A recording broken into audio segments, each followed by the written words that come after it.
They say, hey, I can't stay late playing on my video games.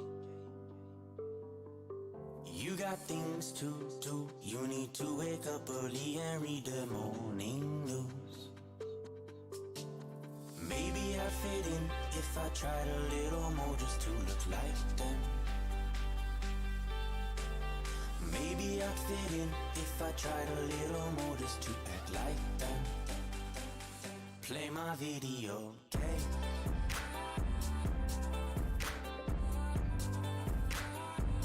Play my video game. Play my video game.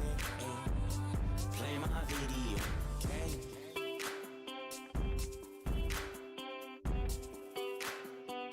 Play my video game.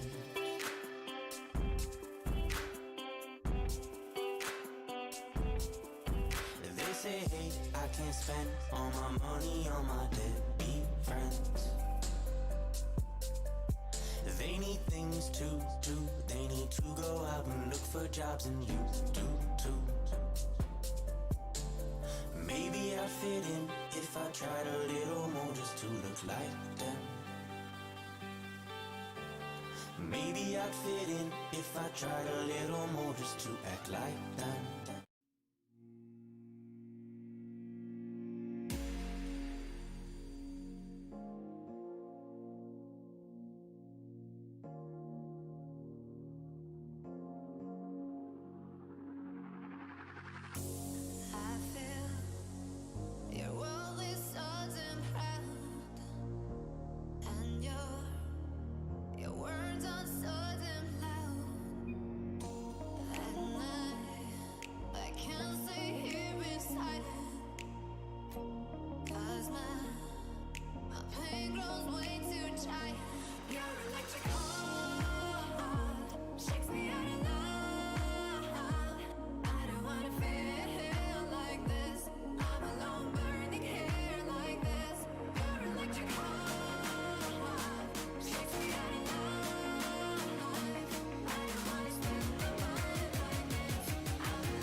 Rewind to before I changed, started acting strange, had my life in my own hands. Meanwhile, I was wasting time, thinking things were fine, but you had other plans. Behind your weak disguise, all the worthless lies, I was wrong and now I know. Don't think that I won't try, this is not goodbye.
All my life I've been pushed around, always lost, not found, but I didn't realize. Like a giant standing in my way, leading me astray, now it's time for me to rise. I knew I had to find myself, turns out I'm on my own.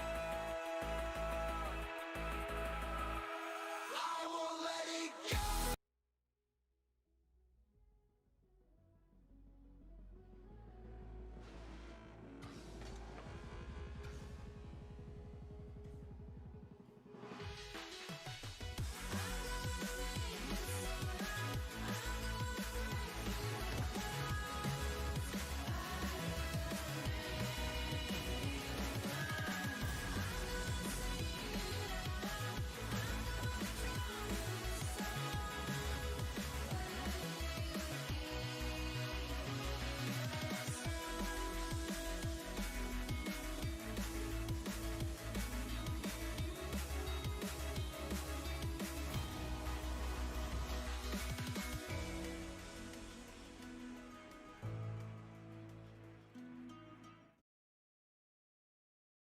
Good morning, good afternoon, good evening, depending on where you're joining from. What's good, friends?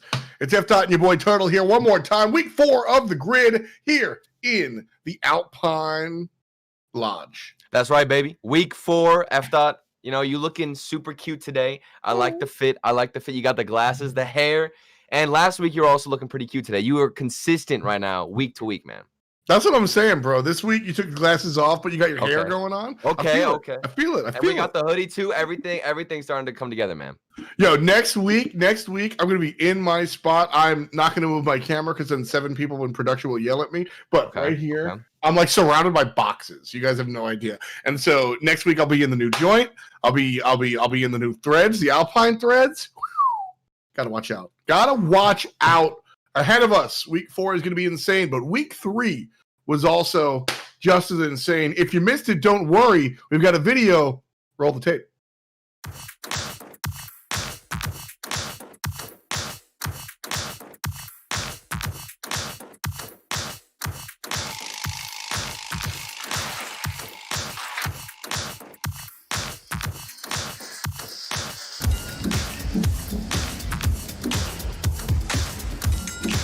good pass in the middle. Percy, I like the slow play too, and the little skip. This is what we shine. Look at him, look at him, look at my boy go. Look at my boy go. I mentioned him, and he pops up.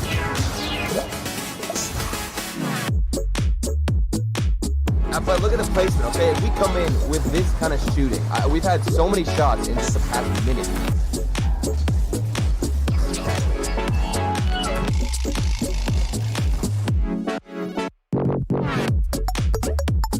Last weekend, I saw comparisons of Percy and Sipical, and now Percy, he gets the flip reset dunk against Sipical, the arguably best player in North America.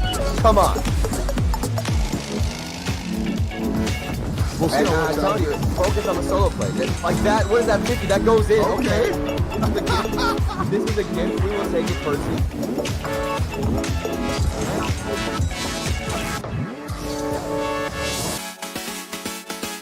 What's the matter? This is team pride, bro. You wanted to like joke about your shirt and rub it in my face that you had your shirt. Who has a Santa Claus hat just chilling? Who has a Santa Claus hat just I'm all in, bro. Did you plan this? Did you plan I'm all in, bro.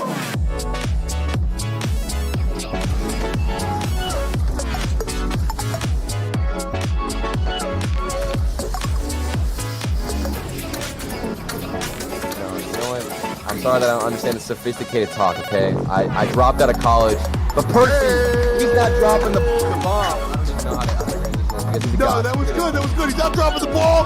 He's getting good grades. Percy A+. This is our kind of one shot. That's our last chance, bro. Our one opportunity. Start playing Lose Yourself by Eminem, please. Not the best fit for Magic Bear. That's on. I try to avoid, dude, the Eminem Lose Yourself reference. I can't hit, like, it's in every esports cast. I can't handle it. Oh, so you're calling me basic as we get scored on. But we actually have a game set up. This was probably not my idea. I'm gonna get clapped. This is my left cheek, this is my right cheek. I'm gonna get spread all the way to the ends of the earth. No. This man is freestyling on me, dude. Oh my god. Stop. Bro, I swear. Oh man. He just nutmegged you, my guy. F-Dot literally has an IRL stand. Oh my god. What? Dude, I'm nervous, bro. I'm nervous. I was put under this pressure. I'm getting in the zone now. We're not gonna talk about it. Little baby jump there. Just stop.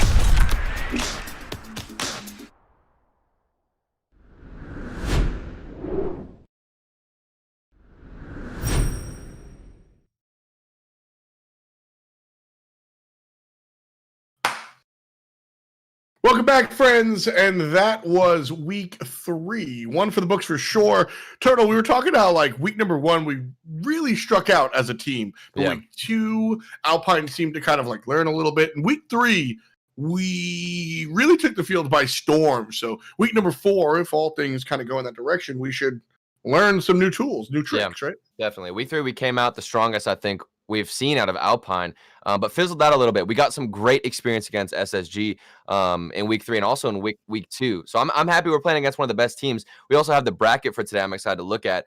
We've got SSG in our bracket as well, so we could get experience later down the line in playoffs, man. Yeah, you're not wrong. Let's take as we look towards who we're going to be playing. G2, one of the stronger teams up on top. We'll dive deep in just a little minute. But Space Station Gaming versus Charlotte Phoenix. Space Station, kind of the upper card there. Kansas City Pioneers versus Pittsburgh Knights. I think that's going to be an even match. That should be fun to look at. And then Susquehanna versus XSET. I want to shout out my man Alpha Kep recently. I had kind of a real human scare on the timeline talking about some health issues, but everything's all good. And, you know, when we play you in Rocket League, I'm going to be mad. I'm going to be angry. I'm going to be not so nice. But right now, we're all people, dude. Yeah. And it's really cool to see, like, you know, a member of the Rocket League community, like, we're breathing with relief alongside. Yeah, man. I mean, we were talking about how it's nice to see people talk about their actual life besides just, you know, a Rocket League clip styling on everybody in the game. And to know that he's okay is definitely great. But our first matchup against G2, man, this is a tough one right out the gate. So if we can take down G2, it's definitely going to be an upset. But Alpine Esports, with the way G2 have been so 50-50 in the grid compared to the regional event, I think we've got a good chance, man. Yeah, that's a really big deal here. Look, G2 are That's the team. That's the squad, right? You know, we see Rizzo, Chicago, JNABs. I mean, you compare to I guess the other 3 teams that are up top there, Typical and Space Station, and then you know what Squishy's doing with this squad.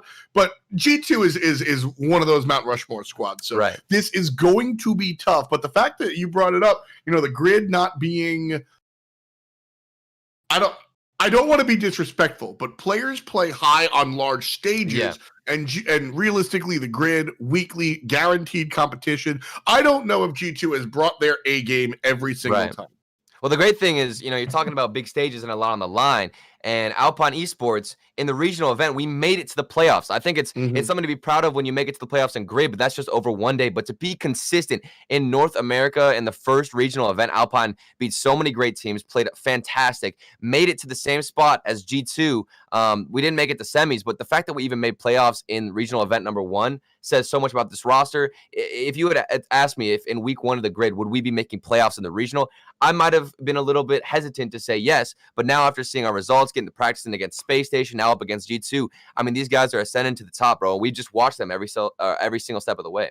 I got to agree there. You know, this is definitely one where I think 3 weeks ago, I go, all right, we lose automatically. Maybe. See you later. But week 4, I mean, here this is actually a big old maybe. People that have been excited to see the bubble teams kind of come and make their mark. People are looking at Alpine to be one of these rival series teams transitioning into the RLCS sort of upper echelon. And if you want to rep on the on your real life as well, you could do that. Hit !! merch in the chat, and you can wear the same uniforms that the boys are wearing. It's Turtle so wearing it. I mean, bro, we got the champion sponsor. I'm not even just saying this. Like, it's legit. It's comfy as could be. I could fall asleep right now in the sweatshirt. I'm feeling good, that's why I'm confident right now. Okay, I'm repping the boys. Jordan slapped me in the 1v1 in boomer mode, so I feel like my confidence was at an all-time low. I put the sweatshirt on. I'm ready to go. Yeah. So you're gonna beat him again later? I mean, I'm not gonna be beating Jordan, but Magic Bear, I'm gonna be tossing Magic Bear all over the place because I'm gonna hit him with the right hook first, because in the game, you know, we've got a lot of crazy mutators to give me the advantage. Okay, it might have not have gone the way we wanted to against Jordan, but against Magic Bear, it's over, bro. It's over. Sure. You're supposed to back me up, man. I believe in you. You were just laughing at me the whole time. Just laughing at me the whole 1v1 against Jordan. Okay, I don't appreciate that. Listen. I got yelled at for making too much fun of you last week, so I'll be supportive this time. You got to dial it down, okay? So my feelings. You know, I was talking to my therapist, Steve. I was like, you know what? F. I see him in my nightmares. I see him in my dreams, but it's okay. In your nightmares? Yes. No way. It's just you behind me with my controller, just laughing at me the whole time. I'm about to tweet this, and you look so bad in this picture. Wow. This is what I have to deal with, okay? Oh man, it's so good. It's worth it so long as Alpine continue to improve, because these guys, I mean, week 1, we talked about it even a little bit here. They were pretty rough. You know, it felt like the ideas were there, we just couldn't execute. Week 2, we were popping off, we were scoring goals left and right. Week 3, we come out strong out the gate. We fizzled out a little bit, and now after the regional event, all that experience against the good teams, even against Space Station, I think this could be our weekend. I'm here for that. Like I said, watching the week 1, 2, and 3 in a row. This is where Coach Mystic just gets excited, right? When you have weekly competition, it's a little bit easier to go to the drawing board and figure things out. Game's on the way. Don't worry, folks. Players are getting their stuff in order. But Mystic has absolutely done a good job of bringing us here to week number 4. G2, like I said, I'm still gonna be realistic. This is an uphill battle, but I do think that we can absolutely, win a game, bring some extra, and I'm really eager to see what happens in week number 2.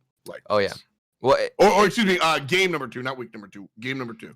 It is a bit concerning, mainly because I think that Alpine is going up against G2 right now, who are very demo intensive. If you've seen the regional event, Chicago even said in his interviews that he's going for a lot more demos than normal. Rizzo is also demoing the same amount, which is a lot just off of his previous weekends. He's been literally killing everybody on the field that he can find.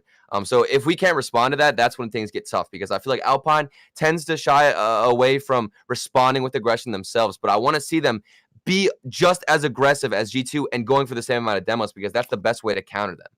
I feel that, and we've seen Alpine kind of go for that physical play. One of my favorite plays last week, it was not even a demo, just a little bit of a bump. We actually feature that in the video that we played earlier. Shout out to Doomsy doing a lot of the editing here for video. Alpine. Cool stuff. And showcasing how the style has really changed. I've really put a magnifying glass on Alpine's ability to like control their offense. Things go well for them when they're able to play this controlled style, whether that means slow or not is up in the air. But when they're able to control their side of the field, things go well. And when things kind of go fast, it goes topsy-turvy and not really in the direction. But we saw the adaptation last week of, well, if you're going to play faster than we would like, we'll get more physical. Yeah. And that, I think, is really important. It's fine to have holes in your game. You just have to have different responses to it. Yeah, exactly. Well, and you also have to step it up a little bit. Even with the demos that we did see last week, if we take it up one more notch, I think we're going to bring it to G2. Okay, I agree. And we'll see if that's possible. We're going to jump into G2 right about now. Bang. Game number 1 of a possible 5 later on when, not if, we perform well. Things will change to a best of 7 with a game advantage. It gets a little wonky. We'll explain it later when we get there. Exactly. See, that's the confidence I like to see out of you, F-Dot. This is what I'm talking about. We're starting this week strong, and already Percy out the gates. Look at that shot. And Magic Bear, okay, bit of some speed, but we've got the aggression that I wanted to see. And against G2, you also have to have man coverage. I think that's really important, that you're playing with positioning that is dependent on the other player, not necessarily the ball. I thought we were just going to get the okie doke there, but Chicago kind of shows up early. Okay, we've got some newly designed cars that I'm liking. I'm liking it. You see that paint job? Well, who are we talking about here? Who are we looking at? Oh, it was the Alpine color Octane there. I think it was not. I think it was Magic Bear. Okay. Oh no, yeah, the green color. Okay, it is looking good. It's on theme. You know, exactly. I feel like so long as you're on theme to your team, I mean, unintentional bars first of all. But second of all, that's when you start feeling confident. Oh no! This is. I know where we're going today. Don't worry about it. Don't worry about it. And you know, I'll give it to you though. It wasn't bad. Neither was that. A little wide, but Rizzo. People still waking up, I suppose. Yeah. Oh man, what a shot from Rizzo too. It's just a little bit high. That was a good opening from G2, and that's where they shine the best, is off those 50s and those midfield passes. That's what I'm talking about. You got to try and infiltrate some space where you predict the ball is going to be at. That's the only way to counter that passing game. Percy kind of messed that one up there. A little bit more patience, and Magic Bear might have gotten a shot on goal. But again, I understand like the lack of patience here in the early phase, trying to make things happen. Seen too many demos either. I was completely wrong in my analysis at the beginning. I thought G2 going to come out super strong, demos left and right. That's how they played in the regional, but it has been a quiet game for them. Well, for what it's worth, they gave us a demo in the first like 30 seconds. So maybe that's how they approached the game, but the way Alpine are, because look at what Alpine are doing. They're really getting these soft first touches, and they're really trying to slow things down. And maybe that just provides less of an opportunistic, spot for G2 to look for the demos. Yeah, definitely. And the fact that we're also staying in net pretty deep, I feel like we're not pushing as much, which definitely makes it harder to find a demo if you can't find anybody outside of that net. I like that little 1v1 play. But again, we find ourselves on Alpine's side. Oh, what a 52, Percy. Oh, he's there. The 50 from Magic. This is why we love the 1v1 player himself. Look at this. Squeezes this bad boy out from Chicago, and he got dunked actually right into the midfield. That's a free one. We take those. Yeah, exactly. And I was just talking about how we didn't have control. Alpine was not in control. That was unlucky for G2, but Alpine laughing to the bank. Well, and a good job for Magic Bear to get that dunk. I think instead of just prioritizing hitting the ball, he was trying to predict where Chicago would be placing it. So a good 50. And that's just one's playstyle to a T, really. Understanding that, like, you're the only... There's nobody behind you to block, so... Exactly. Go for the weird 50s. Makes sense. I see it. I see it. I see it. 1:30 on the clock here. Percy. So, what are G2 doing to ensure that, like, we just... Alpine has had possession for maybe 20 seconds this whole game. Yeah, it's really the passing. I think G2 have some of the best clears whenever they're on point. And rotating solid. And also, if you pay attention to G2, what I admired the most of their regional performance was the fact that when they're rotating out of the net, whenever they're on our side, they look for passes. They look to hit it off the backboard and find somebody who's rotating back who can then bounce it back to the middle. It's almost like every hit is going to somebody, even if they're rotating out. Ooh, Percy hits it off the ceiling, but 3 G2 jerseys all collapse on the ball. Now they start to spread out as... What a 50 from Magic Break, too. Yeah, 9 J-Naps is not easy. Yeah. You gotta take those, though. Okay. Oh, J-Naps shows up. Good plays there. Half a minute. G2 could absolutely tie this one up in time. But Alpine fans holding their breath. Chicago with a good shot, or would have been if Magic Bear didn't throw himself inside of the machine. And we're down to single digits on the clock. Here we go. We have to hold. 5 seconds. Oh, what a bomb. Down the ball. There it Magic is. Bear. Magic Bear. I'm so proud of how annoying you are in this match. I'm so proud of it. That's what I want to see. He was just messing up, like the term I want to use, and I got to be very particular. I'm not swearing here, I promise. Mucking up the opponent, like they're getting like grease and just like gunk inside the well-oiled machine that is G2. You know, we're used to seeing, you know, the Chicago bone is connected to the Rizzo bone, it's connected to the J-Naps bone, it's connected to the gold bone, right? But all of a sudden we're just in there like like pouring like apple juice all on top of everything, and now it's all sticky. Like Magic Bear was just in there the whole time, man. You could have said anything besides apple juice, and you go for apple juice. What? You don't like apple juice? I'm just saying, when I think of something like mud, maybe throwing mud, like get Magic Bear a bucket to throw mud on the other side, you know, maybe something like that. But you went straight for the apple juice play. I like it. Well, I was thinking like really sticky. Like what would you spill on your desk that's like sticky? Coffee. That's not that sticky. That is. Are you kidding me? Coffee? Whenever it dries out, bro, the milk. If you pour some milk in that. Ooh, that was a nice save. But then you're talking about milk, not coffee. I'm just saying. Oh my. Okay. You know what? You're right. You're right. We're also right about the fact that Magic Bear has been popping off too. Credit to him for that demo. And then now almost getting a goal here. He had a little bit of a tight angle, hit a little bit too far wide, but the man has been popping off. And that's the great thing about Alpine is a lot of teams will have that one specific highlight player, but for Alpine, I feel like every other game we have a different player stepping up to bat.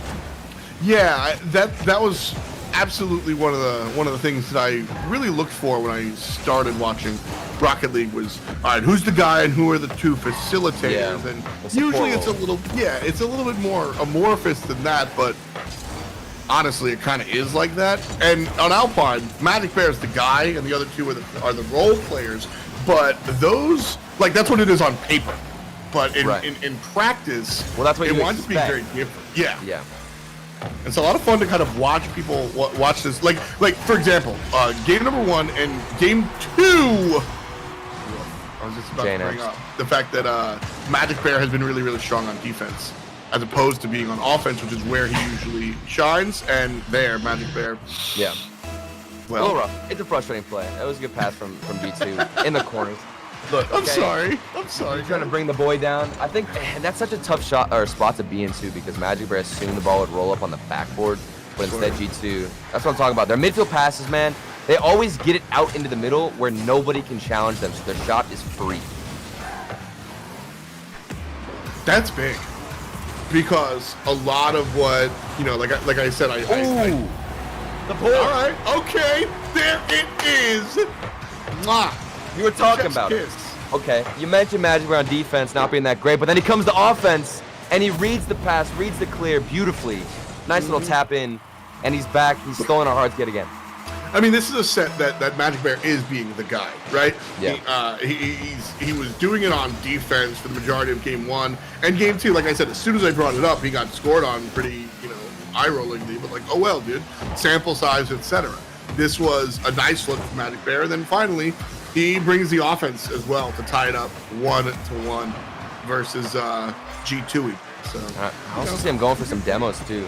The only one right now in Alpine trying to be aggressive, but it's working because he doesn't have too much aggression to deal with himself. It seems like G2 backing up a little bit on that demo game, and maybe it's because they know they have the advantage. If you're G2 going into this, maybe you don't want to play that risky style of having everybody thrown forward going for demos. You just want to play a solid game, get some shots on net, and that's a good save from Magic Bear as he gets cleared out from another 50. Does he have the next save? That's what a pass. And the miss from J-Nap is a little bit unfortunate, but it's that pass into the midfield from G2. That was so scary.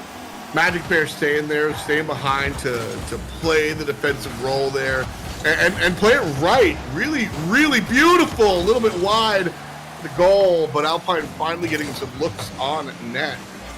Feels like we had possession in game 1 for maybe 20 seconds. And here in game 2, honestly, a lot of the same. This is the first extended possession period that we've really been able to see here from Alpine.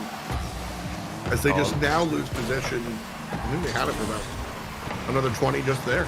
And the backboard defense has been, so far, besides that one slip up from Magic Bear, very, very clean. It's really hard to keep rotations whenever you go on the backboard. It slows down how fast your car is going. But look at Magic Bear, even on the backboard here. He goes in for the dunk. That was such a good pass out to the midfield, but we have an answer for the shot, cutting off the angle, reading the pass, and getting in that lane. Nicely done here. J-Nab's going to be set up, and there was nothing to do about that one. 2-1 now, man. Wow, that touch. It's an onslaught of midfield passes. That's just pretty. I like nobody's, I think that's one where even the guys on the team are like, oh, man. Yeah. Sometimes you just got to make the stink face. So.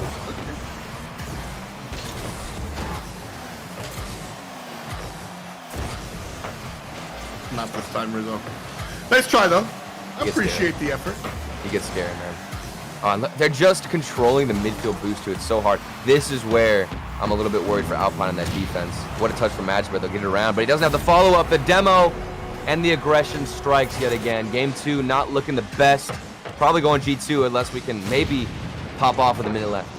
I mean, there's a minute left, 2 goals to get. Realistic, yes. Possible?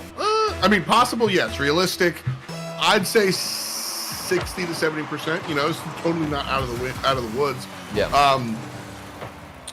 Talk to me a little bit about the mid boost, right? Like, I've really been able to parse kind of when the opportune time to grab these like side boosts are in the corners. Yeah. But you were mentioning how G2 is just like dominating these mid boosts. I don't really have a question. I just want you to take us to school and talk to us about like mid boosts and how they're important and why you can do it, etc. Well, the crazy thing about mid boost is it can totally change your approach as Chicago bangs it off the crossbar. It can change how much possession you have. Just if you can control mid boost, you basically have pressure and so much possession. And speaking of all that stuff, hey bud, off the backboard. Okay, we talked about Magic Bear, now it's him. Oh, and the 3-man passing play. Oh, it's so good. It's so good. Oh man, Coach Popovich somewhere out there just clapping his hands right now. We don't even need the mid boost for that. That was off of one attempt, one passing play down the field, the transition game. 17 seconds left, man. If we can hit one more, I would be flipping out. All right, well, let's see. 10 seconds to go. Okay.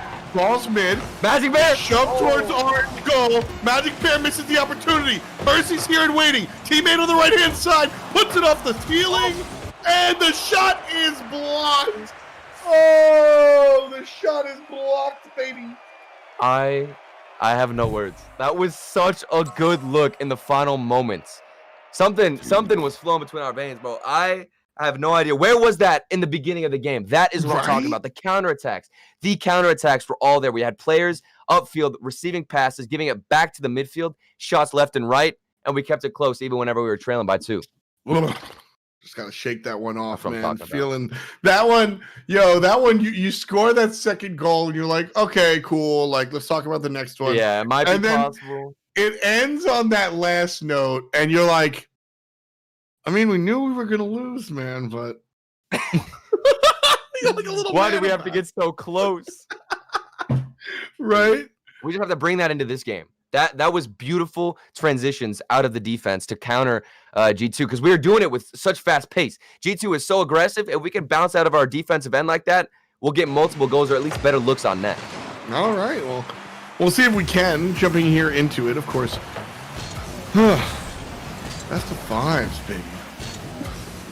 There's a lot of Rocket League to be played, which is, you can look at it two ways.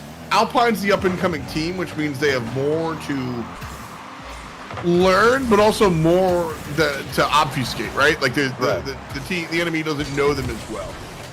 Or you could look at it, the other side where G2 they get cleaner and more warmer the longer they play.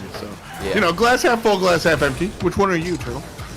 I don't know. I think that for the most part, I would be in favor of G2, just knowing that they've come out with the aggressive style, but they haven't been as demo intensive, which gives me a lot of hope for Alpine because I feel like when we can respond with our aggression of our own with the demos like Magic Bear, whenever he gets thrown forward and is being annoying, that's when we counter them out. And I don't think G2 is even aware of where the boys are or where Jordan is on the other side of the field.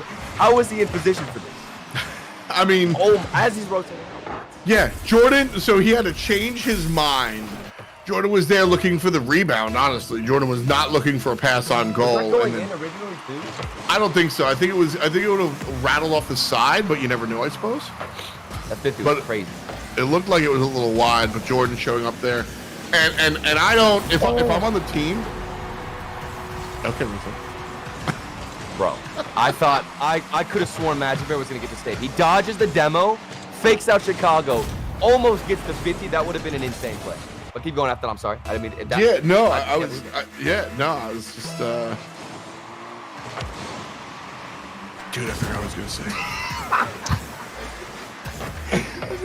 I'm just looking at your face cam and seeing you like stare into the abyss, trying to find.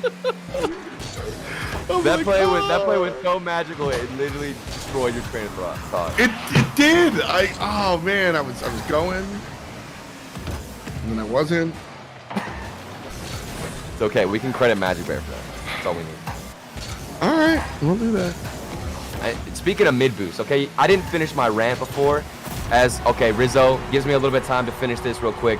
Off the midfield, I think they hit the corner again. Is it another corner pass play? It is. Off the corner. We don't have anybody to follow up. It's so difficult because G2 just keeps tossing that ball in the middle. Over and over again. Yeah, back and forth. But anyway, the midfield boost. You asked me about it. When you're rotating out on defense, that's when you grab the midfield boost to come back with a full tank. That way you can get a better challenge in. If the person who is controlling the ball and trying to keep it in your half keeps taking those, you don't have any boost when you're rotating back. It's harder to get the save, and it just makes life overall so much more difficult.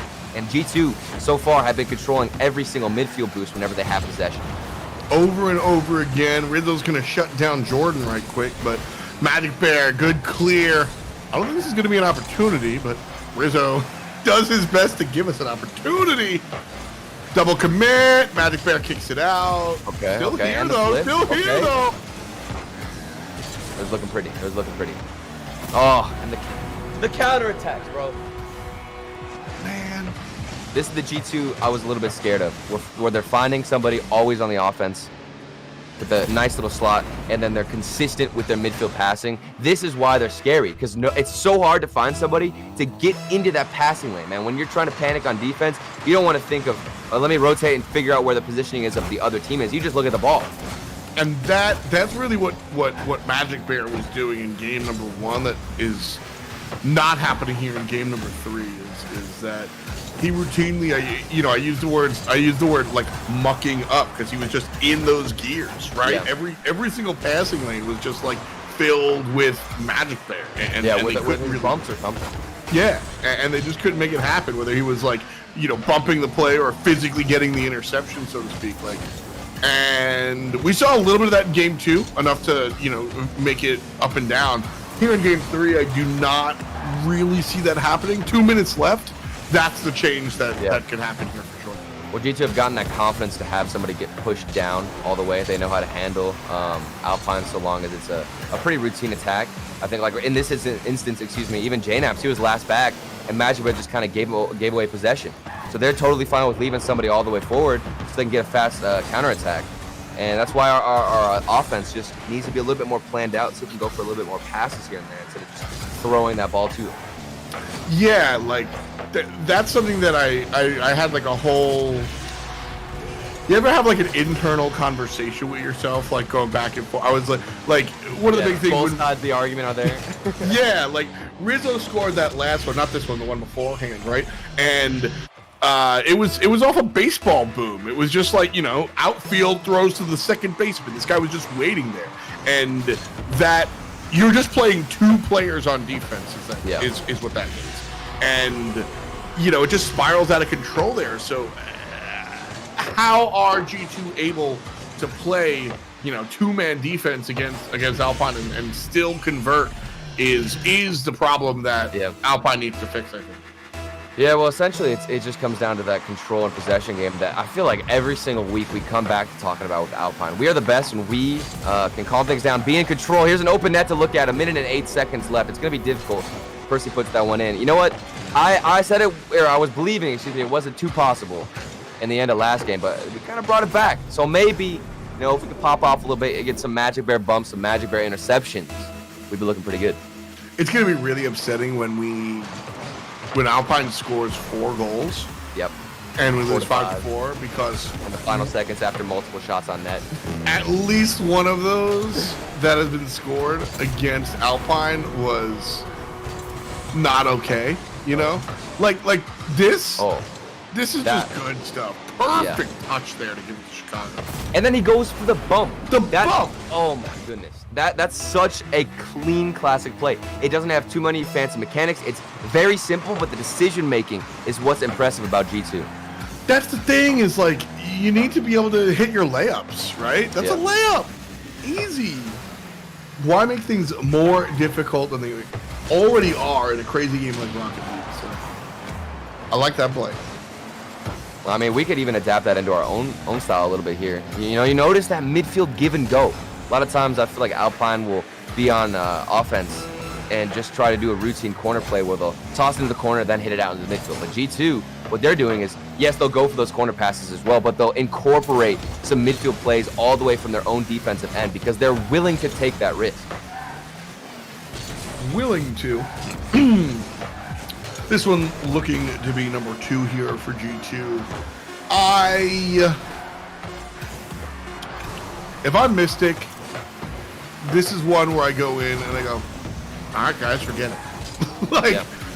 You hear me often sit here and talk about, like, almost annoyingly so, how much you can learn from your losses, right? Like, listen, I ain't Mr. Rogers. I'm not sitting here that like every loss is Christmas Day and you should like losing more than winning. No, bro, that's not what I'm saying at all. And this is an example of one that you don't really learn much from. You kind of know what went wrong. If I'm the coach, realistically, like, you know, I've coached teams like this before. I walk in and I'm like, you know what happened? And I don't even need to hear the answer. Yeah. I just need to hear a yes. And if they say, no, dude, we have no idea. It just got away from us. I go, sit down. But if you're like, down sport. Yeah, man, it's like, all right, then forget it and like play the next game. Like, just this happens, dude. This happens to the best teams. You got stepped on by G2. Move on and keep going. Well, and it's weird to always be like, oh, there's so much to learn. But honestly, I would just be like, look, G2, they're just passing better than you. That's all it is. If you can incorporate some of the passes that they're going for in the midfield, I think you'll have a much better game. But the only thing I've been wondering this whole time is Mr. Rogers that guy who sings like the neighborhood song? I always get him confused. I don't know why. Is that who you're talking about? Oh my god, dude. Okay, listen. Last week you hit me with the. I know it's because there was like a movie about him and like there was like a famous actor in it and stuff, and you know he was like, "Welcome to the neighborhood. My name is Mr. Rogers." That is Mr. Rogers. So I will give you Mr. Rogers more than I'll give you freaking Beyonce. Yeah. Okay. When you hit me with the Beyonce as boomer music, I was like, no, I never. Okay. You straight up said that. Oh my gosh. That's gonna haunt me. That's gonna haunt me now. I was like, say my name, say my name. You were like, bro, what is what? I knew what that song was. I was just. No one needs around you. Classic. Say, baby, I love you. You're not ain't allowed running, yeah. I'm never giving you aux, bro. I'm sorry. You joke. You joke. You probably got some classics in that playlist of yours. I know. I do. I still be listening to Jay-Z. I'm from New York, but I'm just saying. Mr. Rogers, a little bit more acceptable as like boomer nonsense. But yeah, he's like, Mr. Rogers is like everything. We're all friends. Hold hands. Bro, that's not me at all. But you are supposed to learn from your losses. Last loss, not exactly. You just got beat, kid. And sometimes you just get beat.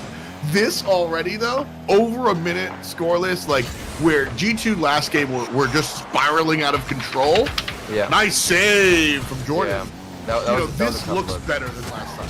I got a little bit scared with that midfield pass. I think Rizzo did a good job tossing that bad boy inside the midfield. And you can even see JNAP doing it again. It's difficult, but I'm just scared because we don't see somebody getting right up in the face. Whenever that midfield pass comes through, you know we have solid defense. If somebody is right there for the 50, that means we're predicting that pass, getting in the lane super easily, and we can continue to block it out. But in this shot, we're not going to Oh, that's dirty. This is. Look at this. What is this? Oh, the fake. Oh, it hurts. Oh, it doesn't even touch it. J-Dabs from all the way downtown. That's how you know they're in our head. Rent-free. It's rent-free, bro. If we're going for that hit, that means we respect him too much. Insane. I mean, that's nasty. But respect him too much. That is a very real thing, and I don't think a lot of fans at home, like, get that. Right? As a player, this is your world, but like you do, sometimes you talk to players who are the type to, I don't know if you can do this in Rocket League, but sometimes you talk to players who are like, I turn nameplates off. I don't want to know who I'm playing against. I think that's I have always rejected that. You like that? You rejected that? I think that's awesome. I think that's amazing. I didn't even, when I was playing, I wish there was a way to turn off nameplates. I didn't even know there was a way right now to turn off nameplates. Like, if you can actually get rid of the name, that would be ideal. Well, see, my problem with that is play style is a real thing, especially in a game like Rocket League. And so you do have to, listen, when you're going up against Kobe, like, rest in peace, but when you're going up against Kobe, you have to know and respect that he's going to be on you, like, you know, red light, green light, 1, 2, 3. Yeah. Whereas if you're playing against somebody that's a little bit more lax on defense, you can get away with different things. And so I understand the idea of like respecting who's in front of you, but like at the same time, respecting them too much, like you can get away. These people, you know, G2, Rizzo, JNAPs, these guys do make mistakes, and that's where you have to look to pepper them. Well, it's 100% difficult to even not argue for that because, I mean, if you're going up against Justin, somebody's got to get up in front of his face. It's just you, JNAP's going for a shot. You want to get in front of it where otherwise maybe you wouldn't. But I don't know. I just feel like when I'm going into a series, I would rather learn that myself to see, okay, this guy's the shooter, this guy's the striker, and not just kind of cloud my mentality thinking they're just better than me or they have that skill over me. I get that, and I think there's really something to say about like turning your brain off for that moment, right? Like if you're a rival series call up, you know, and you're out here going up against Justin, maybe that does like kind of, nobody's gonna say scare. We're good. Like nobody's gonna say scare you, but like, you know, maybe that does intimidate you a little bit. But oh man, the playstyle info is so important. I guess maybe I overvalued. Oh, is that in? Is that no? Why'd you want that to go in? No. I didn't want this to go in. Why did you say? I'm sad. Is that in? And then I said no when it went in. Okay. That was a banger. We had everybody so pushed up, everybody being aggressive. I loved it. But the counterattack, it was too fast, bro. That shot was too much. Oh man. 40 seconds on the clock. 2 goals to go. Possible. 100%. I think you got to score right now before 20 seconds because I think 20 seconds is what you need to score. You can obviously score in less than 20 seconds, but to have like, you know, this moment team really hard on defense. Man, I think that's going to be it. Unless the midfield pass, maybe. Oh, okay. Oh. That was blocked. It was. I saw the midfield pass. We had a good look, but against G2, man, it really was just a comparison between, you know, a team that's starting to figure out the ropes of RLCS passing versus a team who is experienced with that midfield play. And you know, this is, oh man, what's unfortunate for Alpha, or excuse me, for Alpine. What's unfortunate for Alpine there is how their good games came at the beginning of the series. Yeah. And so, you know, that you can go reflect and look at the way the series went earlier on. But realistically, I think one of the issues here is the fact that they weren't able to keep it going. And again, glass half full, glass half empty. Either they were good in the early stages because G2 had to download them, and so, or they were good in the early stages because they figured G2 out, then couldn't bottle that lightning. I mean, personally, I think it's more the former than the latter. But seeing Alpine, I'm sorry, but not getting swept by G2 is a superlative. Like, that's something to bring home. I'm sorry. People aren't going to like me saying that, but G2's that good of a team, man. Like, it's nothing to be upset about for sure. I think that, but I think there's also a case where, you know, our midfield passing has been better in the past, and I think that we have what it takes. But when it comes down to coming out of your defensive end with boost, that's how much we were getting starved out by G2. They were constantly taking the midfield boost, constantly taking our corners, so that when we did get it clear, when we did go on offense, it's like we couldn't try to develop anything that was too crazy or too creative because we didn't have the energy, the boost in the tank to go for a play like that. We had to go for the safe attacks, the safe approaches on offense, which worked maybe a fourth of the time. But after that, you know, where else are we going to get our chances from? That's fair. You know, looking for the follow-ups in that midfield boost you were talking about, how important that midfield boost is, and just how much it was denied by G2. Alpine wasn't able to get any. We are going to go grab some midfield boost of our own. The grid on Alpine Esports. We'll be right back after this.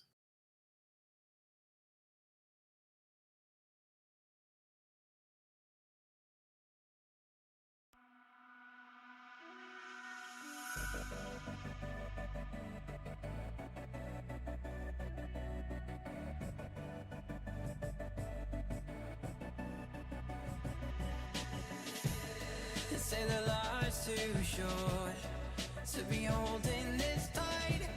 So why am I walking light? And in this world of light and color, I'm not afraid of the night. When this future's so bright, yeah, I got all these friends, and we're like, it's not the end. Whoa, this new world is ours. This new world is ours, and all these friends, and we're like, it's not the end. Whoa, this new world is ours. This new world is ours.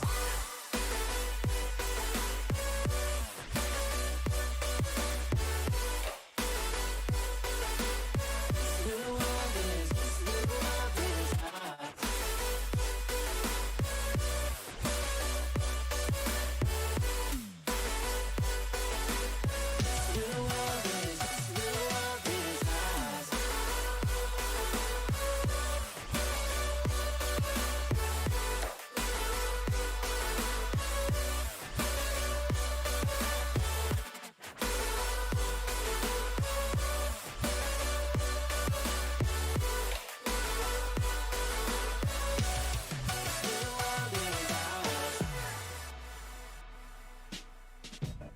They say the life's too short, and I can feel in my bones. The horizon is close now, and the world's been changing lately. But after the storm, we come out strong now. And I got all these friends, and we're like, it's not the end. Whoa, this new world is ours. This new world is ours, and all these friends, and we're like, it's not the end. Whoa, this new world is ours. This new world is ours.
Welcome back to the grid, folks. It is F. Dot and Turtle one more time. We are one game in. Unfortunately, the Alpine guys could not climb above G2, but we'll see if they're ready for X set coming up next. Let's go. So we did play these guys last week. We ended up winning that in a game 5.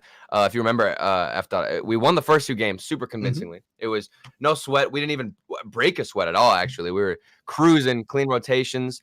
But then we started kind of throwing a little bit. I think the defense started getting panicky. We couldn't respond to the exit aggression, and then things kind of went south. But now we're back here to get a cleaner sweep, maybe a 3-1. I think you could be satisfied with the 3-1 here. Yeah, that'd be absolutely no problem. X set a strong team in and of themselves. Alpha Kep, Alraz, and J-Pow, certainly strong players in their own right. And so coming into this one, I think is a much more even matchup for Alpine than we saw them go versus G2. Yeah. Well, I mean, even talking to Jordan, I don't think this man himself, Jordan, in the interview that we did see last week, he said he thought that this game, or excuse me, the game against Exit was far too close, pushed to game 5. He said that they didn't play that well towards the end of it. So you already know he's coming in with that winner's mentality, that he is the top tier team. Obviously, it's what we expect, but I think it's always fun to know that these guys don't view themselves as even teams when they're on a 1v1. Oh, for sure. You know, I always talk about how the importance of the coach is to be the measuring stick. The coach is the one that needs to be a little bit more unbiased, if you will. Right. If you want to be top 10, you got to think you're top 5. And if you want to be top 5, you got to think you're top 3. Oh, yeah. And if you want to be the best, you got to think you're top. You know, it just keeps going. I almost got that right, but you know where I'm at. You gotta visualize it, bro. Exactly, yeah. And so, like, yeah, I want to hear that from the players. I want to hear that they think they're the best of the best of the best. Unless you have a super cute strategy for beating a team better than you, I don't want to hear that a team is better than you. I want to hear that you're the best. I'm a big fan of cute strategies, okay? You know me, F. Dot. Me too. I'm also a big fan of Percy being on defense. There we go with the save. Got a little bit scary, I think, against G2. That might have been a goal because of how fast they were able to counterattack. But against Xset, we're not going to be seeing the same midfield presence that we saw at G2. It's almost like we went from facing one of the best teams in North America to a team that we have the advantage over. You know, it's a different change of mentality, but we have the warm-up, okay? These guys compared to G2, this should hopefully be a breeze. That's the game plan here. Lock ourselves in, understand what the opposition is trying to bring, and then you know, kind of bring it to the next level for sure. So we'll see if that's going to be the case here, or if not.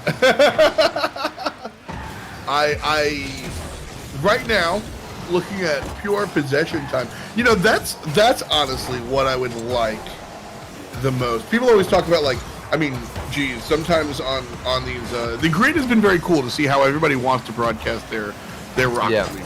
And I give a shout out to our production crew for kind of keeping things relatively simple. Circular boost gauge, you know, the stat I would like to see more is like possession time.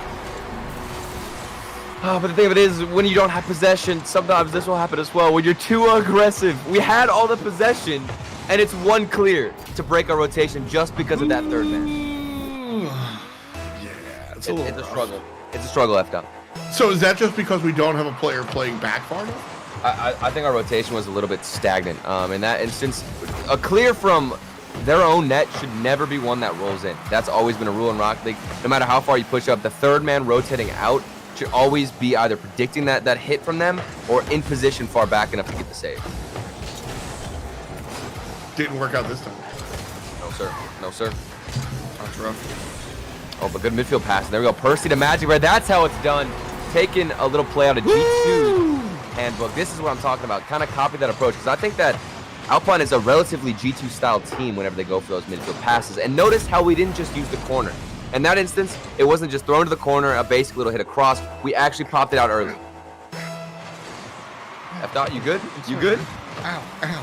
I burned myself. What? Are you in the kitchen right now cooking or something? What are you talking about? No, Alpine be cooking up these planes. It's getting too hot, Turtle. Okay. I don't believe you. I think you probably like touched your light bulb or something. But, that's exactly what I did. Yeah, I knew it, dude. What are you like a 6'7" beast, bro? How high is your cape? No, the light's just not that. The light's not that far. You see. Look at the turtle's the only one that can see my camera. Okay. So F dot in his setup has the beaming light above him, similar to the beaming light of passing that Alpine are using. You see what That was good. I'll give that to you. Okay. That was a nice little segue. You got there. You're like a pro caster or something, huh? No, that doesn't really make any sense, but we'll go with it. Listen, you just got to be able to facilitate from one end of the conversation to the other. The way Alpine's trying to be able to do this in transition. Alrad J-Pow gets it in there for goal number 2. You see that one? These guys are fired up. Oh, and it's off of Alrad. Look at the 50. He destroyed our defender in that corner, kept it forward, and then got the pass out. That is difficult. In that instance, we just got to stuff him. That's all you got to do. What the? Wait, whoa. What? What team are we playing against? Xset, hello? You good? Why is Alpha Cat rocking the Space Station gaming decal?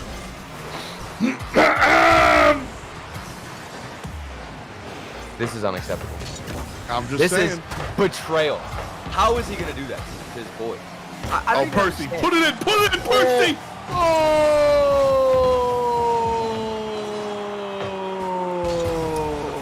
Okay. We have the aggression, good possession. Oh, my, there it is. That's what I'm talking about. Yeah, We boy! kept the ball in. Bro, we have learned everything. F dot. Yeah. You're beautiful. Thanks, man. You know That was how my much longest you yeah learned from boy D2? ever. Is that from that meme, the yeah boy? Yes. Hey, you were like the biggest boomer on the planet, bro. That's not true. Why are you attacking me like that? I'm sorry, man. It's too fun How to is call that you even a boomer. boomer meme? That's not even a boomer meme. It's too fun to call you boomer, and it's too fun to watch Alpine hit these boomers in. You know what I'm saying? That was a medium tier segment. Medium tier sentence. Either way, it works because we continuously have these passes. Look at it. We are the next G2. Okay, I'm telling you. We took the same plays they were going for, and now we tied it up. We got 5 seconds left. If we can force it overtime, I see us taking this. Oh, now let's J-Pow. Please don't stuff us. Not again. Not the 50. The 50 guy. I was gonna make We're so good. much You weren't gonna say anything. I've been okay? trying to be nice to you today, but I You're would have under made a fun of you. contract now, Rose. That's not true at all. But I would have roasted you there.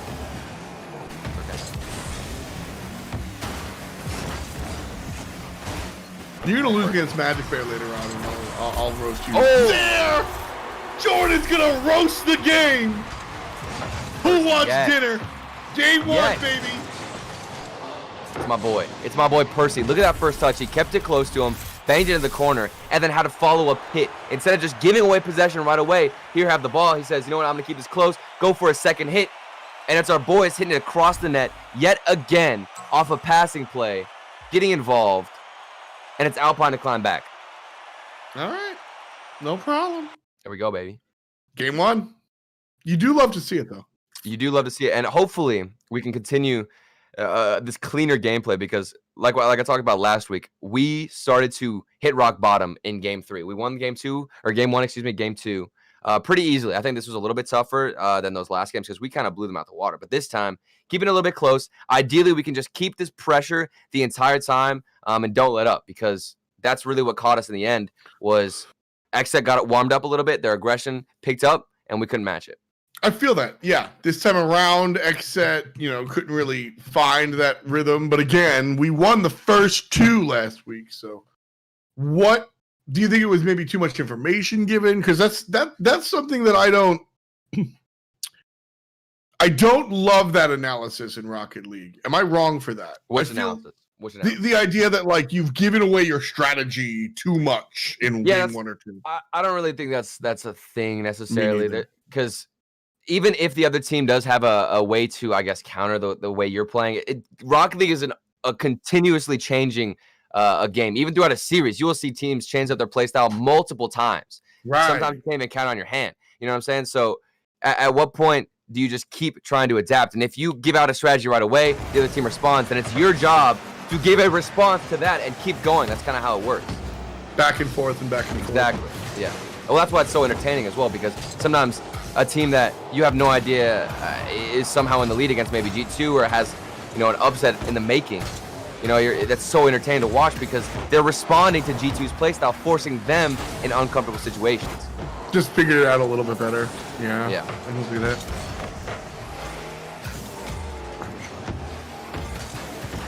I've just been hurting myself all day today. It's that light bulb, man. I don't know why you just got like a stray light bulb so close to you under your desk. Well, it's the only thing in my house right now. That's why.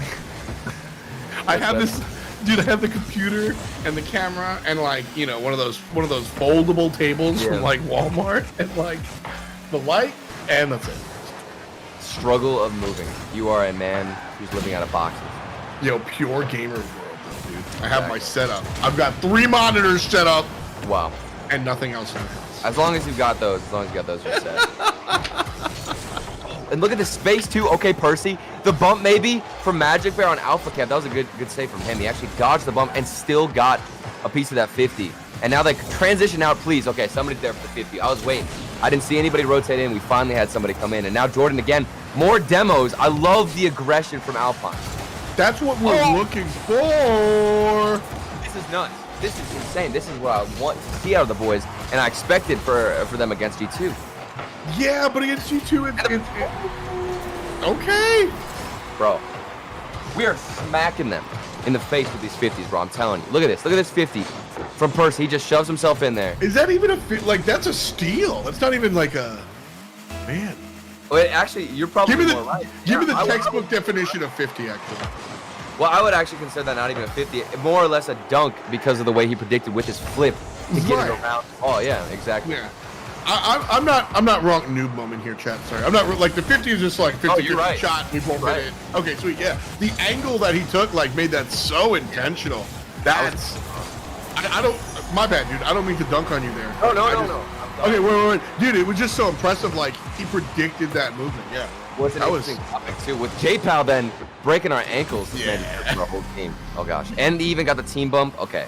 See, this is a play that we look at and we try to forget about instantly. But you're right. I think sometimes whenever you consider what a 50 is, it's just like 2 players somehow both touching the ball at the same time. But they just smash it, and who knows where the ball goes. Somebody's actually predicting because, especially even playing ranked with Fireburner, you realize that every time he goes for a 50, it's really not a 50. He's constantly trying to predict them instead of just go for an even match, flip into the ball.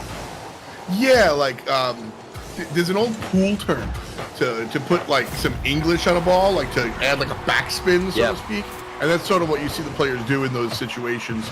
This one, another off of the corner. Magic Bear just there for it. Yeah, that's just straight up speed. If Magic Bear can beat out that first opponent who's trying to get in front of that shot, that's when it's over. As soon as Magic Bear had the speed, GG, it's over. We got the 1 goal lead. Half of the game left. I like what I'm seeing. I like the demos especially. I still think that Alpine, when they're incorporating those physical plays, that's when we are at our best because we're creating the space for ourselves.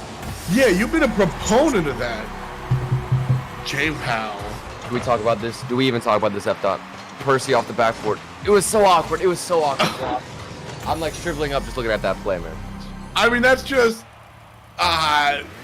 Tony Hawk misses a kickflip, right? Like, that's a fundamental that I don't think nobody needs to yell at him for. Just like, dude, you messed it up. And he goes, yep, and we move on. Like, that's how that goes, man. Yeah.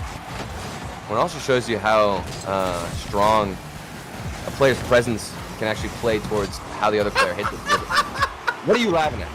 J-Pow just physically bullying, just like pushing. I think that was Jordan underneath there. Just like,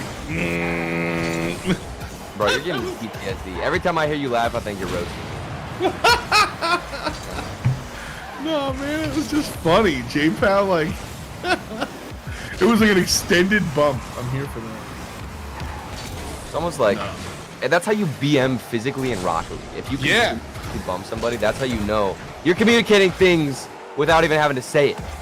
Okay? Like if you go for the next bump after they spawn, that's toxic.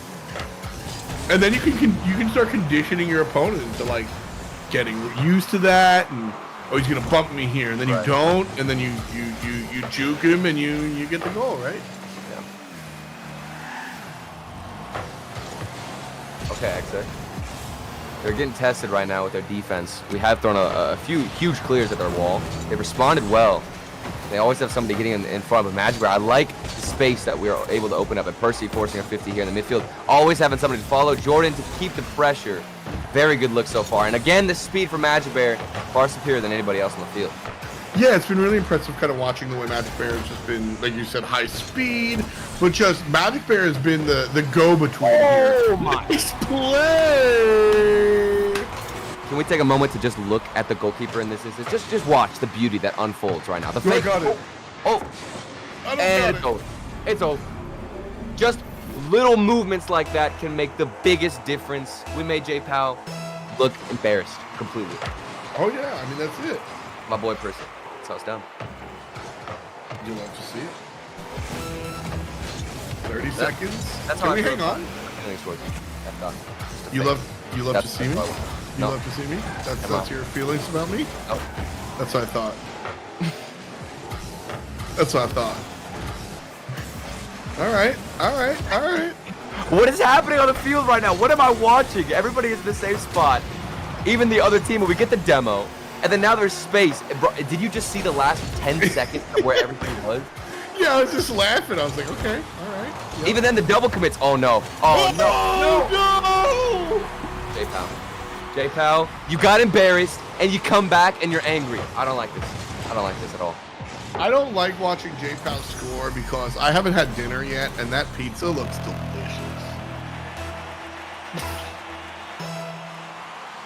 How are you going to get hungry off of a cartoon pizza? Bro, cartoon food, and I know you're an anime nerd. Yo, you can't tell me that like anime and cartoon food isn't always delicious. When Naruto is eating that ramen, I'm not gonna lie, I've always wanted some of that ramen. Almost as badly as I want Alpine to get a goal here in overtime. I really would love to see this goal come out for Alpine. All right. Percy starts us off with a hot little bang, and all right, Alpha kept gonna get in the middle of it, but the corner play. Okay, Percy. I think he's J Powell has been out of his mind today. Yeah, even though he got embarrassed, completely embarrassed with that mind. Yeah. He's still been playing off and off, and the fact that he didn't let that get to him says even more. That's really where I was gonna go. Is like, yo, he got kind of destroyed, but like, he's still the top performer tonight. I think the next set, or at least in this set. Oh, bars. Okay. You know how it is. Oh, in the 50 game. Okay. Alpine pushing up a little bit. We have given J Powell some space, which is not good. He got the flip reset. Saved by Percy. Okay. We got to watch out for J Powell. The dude is feeling himself right now. Man. Punctilious Percy. Can you say that title? Punctilious Percy. And the shot. As I say it, I guess that's like my Harry Potter spell to get a goal. I said that, and we got an instant response from Magic Bear from the corner, baby. Nice little play there. Tell me that doesn't sound like a spell, though. Tell me that doesn't sound like some kind of spell. Punctilious. See what I'm saying? I got them that dub. That's what I'm talking about. I feel that, but you gotta hold your wand. You got a wand. You be, Harry Potter, you're not punctilious, right? Like what? Who is this? Which character? Have you even seen Harry Potter? No, it's like who is it? Several Snape, right? He holds his wand. Not sound like that though. He holds his wand. He's like, hey, Harry Potter.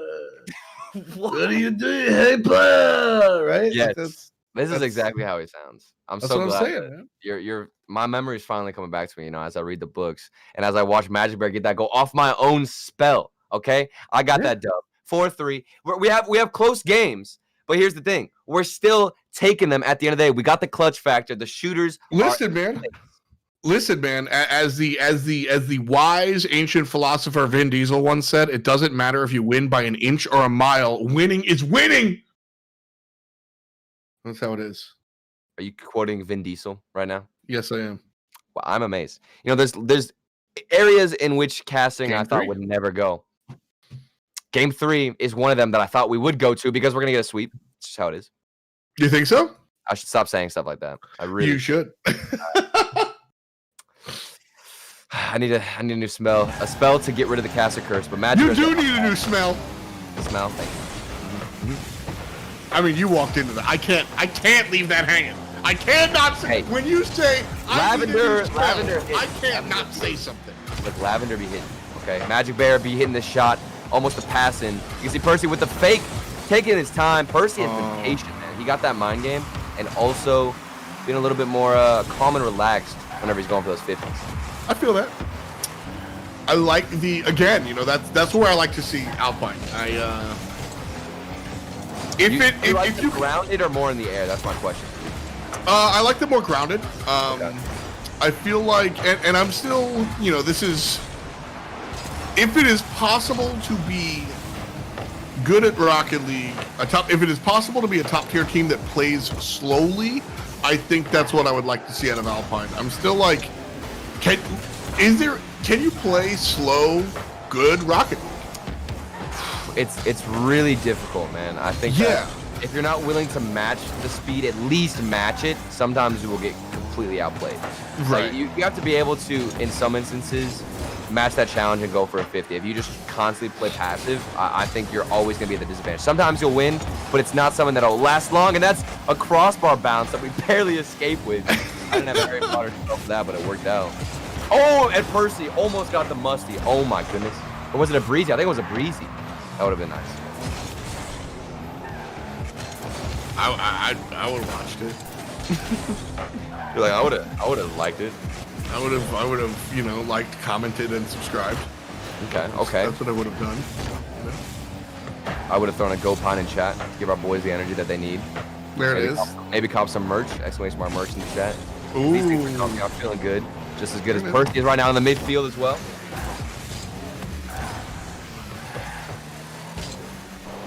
Scoreless. The game has been out of control. Right. I mean that literally. I don't think anybody's controlled this ball. There hasn't been any real possession, in all honesty. Well, I mean, even look at the size of the clears too. You can see even from our own end. Excuse me. Oh, come on, bro. Oh my goodness! How did he slip that under him? That's he's got to hit that, right? Like that's a come on, bro. I mean, I don't know, because Magic Bear, there should have been a defender, as there should be one on our end. What is that? Come on, bro. That's a come on, bro. What happened? Come on, Lee. Jay Power's our kryptonite, bro. We can't give this guy space.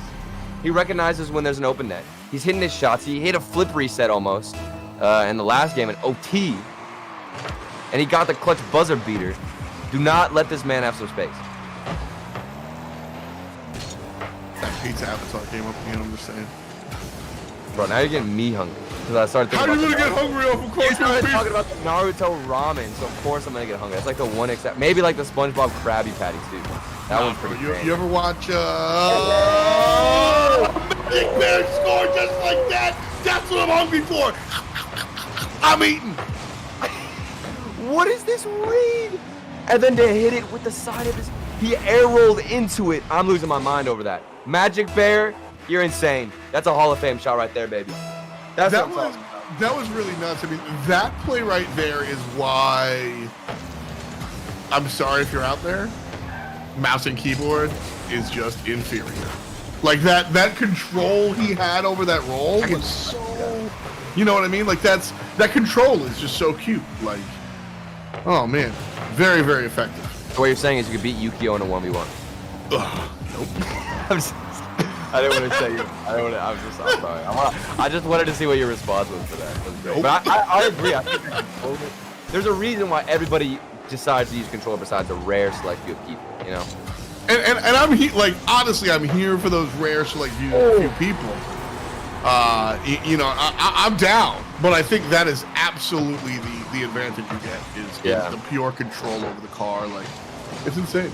And I'm looking at Percy here on this goal. He was so passive in net. This is why I always like having that rotation not stop. It turned into an assembly line. You could see, I believe it was Magic Bear and Percy. He caught up in the net because Percy didn't want to move out. If he doesn't go out, he has no chance of even challenging that 50. And then you're both stuck in net looking kind of lost as the goal just slots in. That's happened to us quite a few times. Not just this match, but the last one as well. So, that's that's where things start to become a trend, and that becomes problematic. Like I said, if you let 1 or 2 goals just sort of bounce out, your third player wasn't there in time, or the transition was slow. All right, dude, it happens once. It happens twice. It can happen a third time, and it doesn't happen a fourth time, right? Like, that's where you have to... All right, something's up. We got to assess this. Oh, there we go, though. Oh, I thought that was going to be it. How did J Powell recover? I thought that at 50, I'd force both players out of net. And instead, we're still just slamming this ball, trying to figure out an opening. The demo's not even going to create it, and J Powell is there, of course, to clear it out. 5 seconds left. Percy, got to keep it up. Okay. Does he have a teammate? Magic Bear. Pop that one up. Pop that one up. All right. Off the ground. It's still off the ground. I believe. Did you see how close he was to force that 50 up? I really did believe. Oh, wow. And he's now in the middle, scared. too?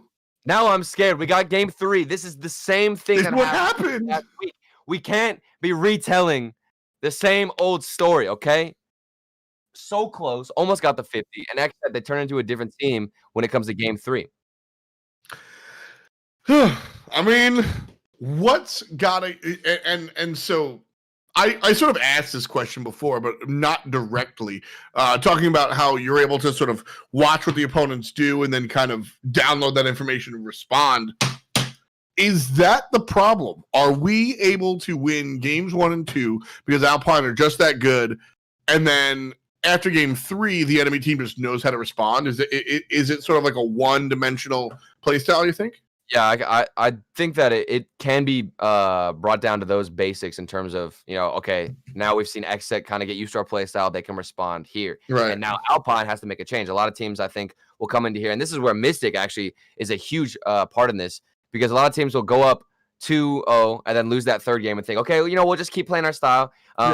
Instead of realizing the fact that Xset have figured us out. They know where to be. They're positioning themselves and matching our pace, getting in front of a lot of passes. We barely saw any midfield passes from this game alone compared to game 1 and 2. And also our rotations have been so slow. I think we need to pick those up, because I'm thinking back to the Percy goal where he's stuck in net. 2 players are sitting there. Somebody's got to push out. Why are we being so passive type of thing? So I think Mystic will shine here. And you're right. It is a response. We need to respond to their, I guess, understanding of our play style, if that makes sense. Exactly, right? You like push it and I'm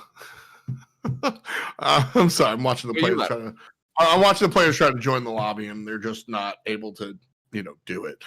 We're gonna jump into game real quick. Game numero 4. Okay. Right? This is game 4. You almost pulled me. This is game 4? This is game 4. Excellent work. Notice how I had to double check too, because I was scared to even say it. No, it is. These long sets, and I mean, 5 isn't even that long. So again, the way it works here is once you win 2 games, you wind up in what we call playoffs. Even if you do lose one, you can make your way from bottom side bracket. When you get into playoffs, there is a best of 7. However, the team that is undefeated, the team from the top side of the bracket, will have a 1-game advantage, meaning that they only need to win 3 games to win the set, and the players from the bottom side have to win 4 games to win the set. An interesting look. While we're watching the first scoreless minute of game 4 here, what's your take on the format?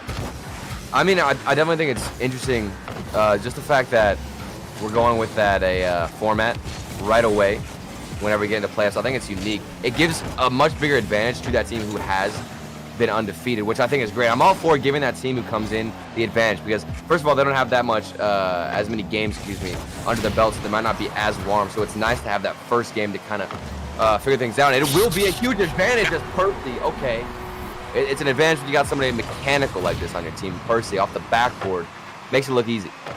Man, always on time. That was pretty, baby. Always on time. Do you know what punctilious means? I do not. Is that what you had me say in the spell thing? Punctilious? What? Yes, it's not a spell. It is. So I followed up. I said always on time. It's like very punctual. It's more than punctual. It's like it is a timing based. That's gross. It's like being meticulous, but with respect to time. Look at the timing on this play, though. J-Pal, please. Pizza. Please, stop showing us the pizza, first of all. Second of all, how are you going to keep I'm going to eating order a pizza. Like. I mean, I'm down. I'm right there with you. Except I'm trying not to eat dairy, so I don't know how I'm supposed to eat pizza without dairy. It's over. I mean, yeah, you can't. You can't. It's kind of over. Yeah, I guess you got to go focaccia, right? Where you can go into like I don't even know pizza, what that is. It's pizza bread. You know, you never had an old Italian grandmother, I could tell you. No. The focaccia is. We had that. Oh, what a midfield pass! Percy! There we go. Okay, that's the midfield passing I want to see. All right, here's another setup. The other two guys that jump on top. Oh no, you kidding me? I gotta go. Yep. All right. Now's our time to leave. Where's the exit? Because again, the third man just left to get the pizza. He saw the J-Pal image and was like, you know what? Instead of rotating back, I'm gonna go get some pizza. I'll catch you guys later. I'm gonna throw up a peace sign and I'm gonna dip. And now we got nobody on defense. That's an open net given to Exet. We can't be giving those up. We don't want to see a repeat of last week, and I don't want to see a Game 5 force because J-Pal's he's looking more impressive than he was last week, that's for sure. Yeah, absolutely. And I mean, this is the team that, you know, J-Pal and Alraz last year were... Sorry, that was good. Nice little save. No, it was a nice save. J-Pal and Alraz last year, they played with Andy and Heck. They had like this 4-man roster, or like to say they had a 4-man roster, but really Heck played one game and sat on the bench for the rest of the season, but that's besides the point. Like they were almost this good, and then you swap out their other two players. No disrespect to Andy and Heck. You add Alpha Cap, who sure works out, but they just seem more focused than they were last year. Right. And J-Pal is a big part of that for sure. Well, I think it speaks to that 4-man style as well. It's difficult to bond with a team when there's so many different moving parts. That's a good double tap from Magic Bear. So close, and then he follows it up. This is perfect rotation. I love the fact that he still was able to follow up after getting that shot in. Look at this. Look at how close Orange gets. Oh, J-Pal almost just scoops it out. He always has an answer for us. We gotta take him out. Please demo this man. Stop letting him drive around the field. We gotta take him out. Insane, man. He's playing really, really well. And sort of going back to our full circle to our original conversation about like team specificity. Right. J-Pal is playing well against Alpine because he's noticing where his opportunities are. Yeah. None of these plays are incredible 1v1, self-dribble shots. None of these plays are insane angles. They're just really like, I took the shot I took the high percentage shot, And that's exactly. It's not that that's not impressive, because it's impressive as heck. It just is less flat. Yeah, it's just routine, and like we're allowing that to happen, which is the problem. When I'm even thinking back to that full field clear goal that J-Pal got, even in this game, as we're tied up here with 35 seconds left. And that's what's forcing the overtime. It's a simple mistake like that where our defense hasn't really gotten the best rotation in. Nobody's back. But look at the pressure we have. We are abusing the backboard. That's something that has been going for us and working this entire series. We hit it off the backboard. We've got somebody falling up almost every time, but we can beat out that defender. We just have to try and hold down on defense and make sure we don't push up, or over-aggress a little bit too much. Because I want to see us be aggro. It's just with that third man, you got to be careful. Yeah, absolutely. It's a tall task. Jordan's going to take out J-Pal. Okay. Tied at 2. 0 seconds on the clock. Clear. Oh, that's it. All right. We got OT, baby. It is. I believe we went to OT in game 2, it was. Either way, we took the OT, okay? That's all that matters. We are the OT champions at this moment. Should I be talking about this and cursing us? I don't know. Listen, if Alpine loses, I won't make fun of it. Thank you. I appreciate it. I got you. True homework right here. I want to give a shout out to Knights in the chat. Do we play them at all today? I believe they were not on our side of the bracket. They have. Oh, if we win this, actually. They weren't on our side of the bracket in the uppers, but now in the lowers we will play them. Oh, they wound up in the lower bracket? No, this is great. This is great. We see them in the chat. All right, we ain't scared. You see this overtime play. You see what we're bringing to the table. All right, the backboard reads, the double taps. I'm all here for it. I feel that as well, man. You know, I casted a tournament for the Knights with Leaf. Okay. It was hoops. Oh gosh, I don't know how to feel about this. That's. I just wanted to say that. Okay. I'm getting scared, bro. I'm over here like sweating in silence. They've gotten so many good shots. I'm not chilling. You gotta just chill. You gotta chill. I'm not chilling. No, you gotta be chilling. Okay, I'm chilling. You're right. There you go. You're chilling. See, we're chilling. Now we're chilling. Okay, No big deal. No big deal. Magic Bear just clearing this one forward. He has some space to work with. Alpha gets the save. And yet we're not going for the midfield pass. I'm chilling. You know, I'm not upset. I'm happy. Yep. I hear you not chilling. I am chilling, okay? I'm not worried. Overtimes are my forte. Every single overtime I've won in my career, so that's a stat. You can look it up. Just want to let you know. Really? Are you No, Mr. Clutch? No, I'm the worst. I suck. Anyway, back to I don't want to talk about my skills. 2 minutes, 2 goals on 2 goals.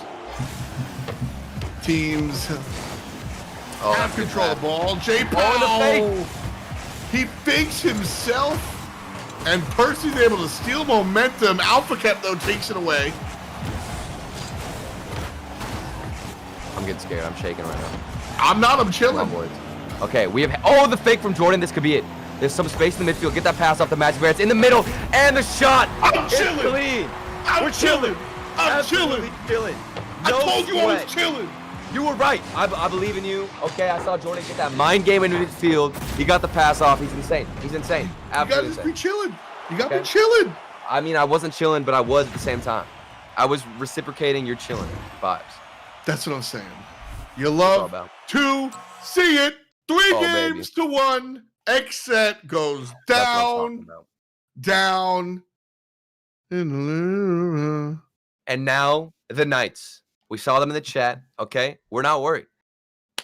We're the clutch boys. We're the clutch boys. We to the Knights. You know, Knights are thumbs up, but now they're our opponent, right?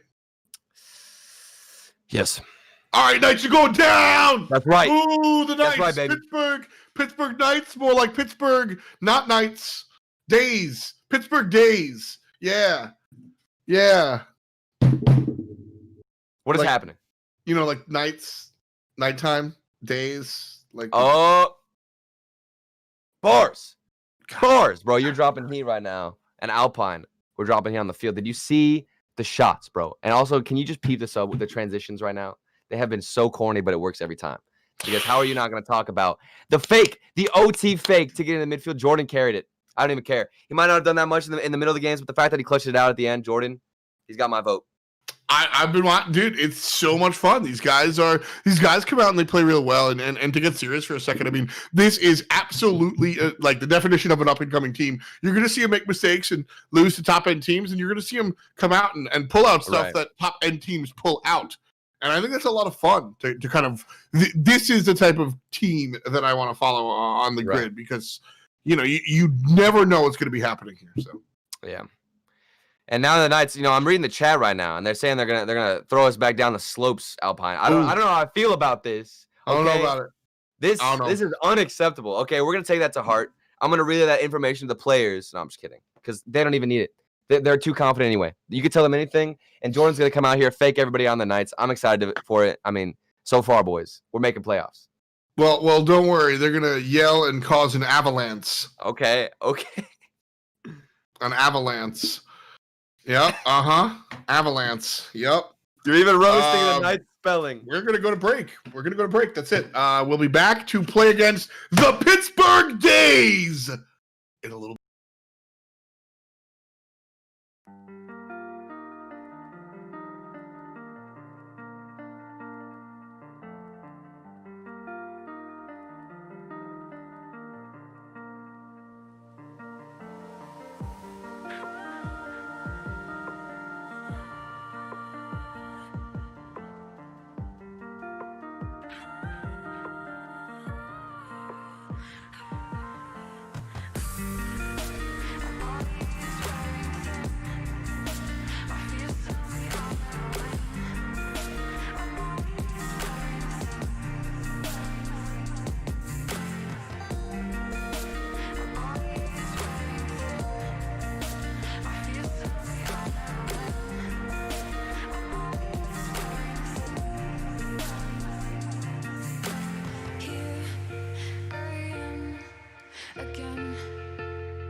The grid is back. 1-1. That's how Alpine has done today. So far, we've got a loss versus G2. So do a lot of teams. And a win versus XSET. That's right. I'll hold off on the shade there. But coming up next is Knights. How's that? Okay, you know what? The Knights were even talking smack a little bit into the break, okay? I don't appreciate this, all right? I take that stuff to heart. I'm going to remember it.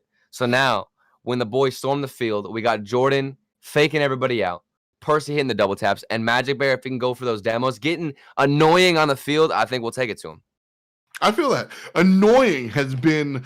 That's the word, man. That's one of your go-to words. And I like it because I think it really, like, in order to play strong defense in Rocket League, you got to be annoying. You got to, like, get in there. And that's what we've seen Magic Bear doing, I think. One of my favorite moments so far from today that I think they can improve, or not improve on, but continue to do in their play is the situation where Magic Bear was actually demoing somebody while rotating back on defense and taking out the midfield pass. So that way, whoever's going for that challenge has basically a free net to shoot at, or at least can go for a dribble. That's a play that's so typical, but if you can actually put it to use, it will work wonders for your team. I mean, that's the game plan. We saw one of the issues earlier with G2 was the fact that we weren't able to grab midfield boosts. Yeah. If you're able to make those transitional plays, find those demos, find those boost pads, right? That's where you can kind of switch it up. We'll see if it works this time around. The Knights. ZPS was hanging out in chat earlier. You love to see it. Okay, So okay. we'll see how this one works out.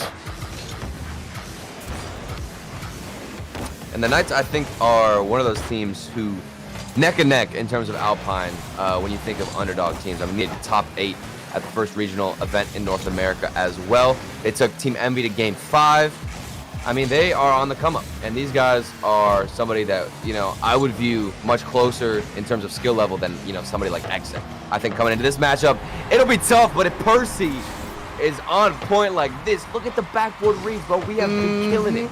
We've been killing it. Absolutely slaying the game. I got to be the bad guy here. Okay, the bad guy. I'm sorry. Okay. With all due respect, and on a serious note, I don't think Pittsburgh Knights are. I think Alpine is a better team than Pittsburgh. Okay. Okay. I think that So you're not the bad guy. You're the good guy. I mean, I guess I'm being, you know, I'm speaking frankly about a Right. team in the narrative, really, you know, and like when I see Kinsey and Rodoko and ZPS over there, they're one of those, like, they're one of the teams that I think are in between. I'm going to use the old rival series and RLCS terminology, like they're in between the rival series and the RLCS, and I feel like they're still there, whereas Okay. Alpine. They've made it. They've proved themselves. Yes, I believe Alpine to be a middle to bottom of the pack RLCS squad, whereas I think Pittsburgh have a little bit more to prove. And I mean, again, you know, I'm always willing to be challenged. I'm always willing to be told, bro, you're straight up wrong. But just from the eye test, watching these guys play, I understand they did well in the regional. That is what I have assessed. And, and I'm down to see them improve. I like the story more than I like the slam dunk, as I say. Yeah. You know, it's fun to fanboy, but I like the storyline. Realistically, I think Alpine is the upper card here. Well, I mean, honestly, I completely agree with you. I think the only difference, with my opinion, is the performance of ZPS. I think ZPS, he is the X factor, and he can turn his team from somebody who, like you said, should be worse than Alpine, is kind of in between rival series and RLCS, to a team that can take down the top dogs. And on any given day, if he is popping off ZPS, it's scary. And he could even make top 4, top 2 with teams in North America if he is really killing it on the field. I do agree there. I think that Kinsey and Rodoko are the backbone of this team, which doesn't make them the heavy lifters. If that makes any sense. And we're talking about him with the pass to Rodoko. Yes. He's always crashing the net, getting that shot in, and he's always in position whenever any ball comes across the midfield. And with the speed that this man has, it's hard to counter. That was like perfect position too, right? Like the way he approached the ball and the way the angle at which, like that's really what they need. And Kinsey Rodoko, oh man, who did they? I'm trying to remember who the third was for them, because ZPS absolutely is the answer here to what they looked like on, what was that, Absolute Leverage? I believe that was the one. It was one to Mike. It was one to Mike, and what was going on there was the secondary goal from us was one to Mike wound up being too good, if that makes sense. Yeah. Like not and one to Mike, I like that dude, but not to call him a ball hog or anything, but I just didn't see as much teamwork from the squad, and that is not always the guy with the ball's fault, you know? Yeah. Like well, it's just a hard play style to wrap around, you know? Yeah. I mean, if the guy who's, I guess, hogging the ball as much as he should, and you don't like that, or you're not able to infiltrate yourself into the offense, you know, it's obviously a bad sign no matter how good that player is. Exactly. And so, I mean, don't forget, you know, that was Mike. He was just hit, what is it, 15, 16, like the age limit, like just involved, just getting in there. So he's learning how to be the guy as well. ZPS, I think, fits a little bit more in the sense that, like, he's filling one to Mike's role as the guy, right? Yep. He's the offensive player, but he's able to fit into the system of Kinsei and Rodoko a little bit more. And I think that's what makes me, like, that's the positive. Like you said, he's the X factor that's going to change it up, and I completely agree. Yeah. I think it's because he fits into the overall situation a little bit better. Well, that's why I like Alpine so much, as we actually just got a third goal. The communication has been on point. I just need to say that first. Oh, yes. In this game, I mean, even the previous goal that we just saw, communication from Alpine for that initial striker who was ever in front to fake it out and let the other guy just kind of come swoop under him, get that shot on net was perfect. But that's why I like Alpine. It's because we talk about ZPS being a highlight player. For Alpine, I feel like it's really hard to determine who that star player is sometimes, because, well, on any given day, I'm telling you, these three players, each one of them has a pop-off style that they can all fall into. Yeah, I love it, and I think by default it's Magic Bear because of his like ones prowess. Yeah. But like players are always quick to nice, like that's just a nice goal from ZPS. Yeah. We I was surprised. Is this a 50 or a dunk? And right here, it's a dunk because you see him flipping his car. And I think that's the main difference whenever you ask him that question, that was such a good question because I had never even asked myself that, you know, is a 50 considered the same thing as a dunk? And with that flip in mind, I guess not. Yeah, you're able, like that, ZPS he sees the game so zoomed out is a phrase that I use a lot. Just like he sees the bigger picture there. And he's able to kind of come on from the odd angle and find that swing hit. And the swing is what makes it happen, but luckily we got the insurance goal, so we're going to cash out here. Oh, baby. I'm excited because, you know, the Knights are going to be coming into our chat later and be like, you know, they're going to be playing that Naruto song, Sadness and Sorrow, and they're going to have that in their headphones coming in here, knowing what's up, knowing who the top dogs are, okay? And that's Alpine because the first game, communication, set. Percy popping off a hat trick for the boys, 6 shots. I'm telling you. And then all of a sudden, maybe next game we'll see Jordan go for these fakes, which is why these guys are so fun to watch, F-Dot.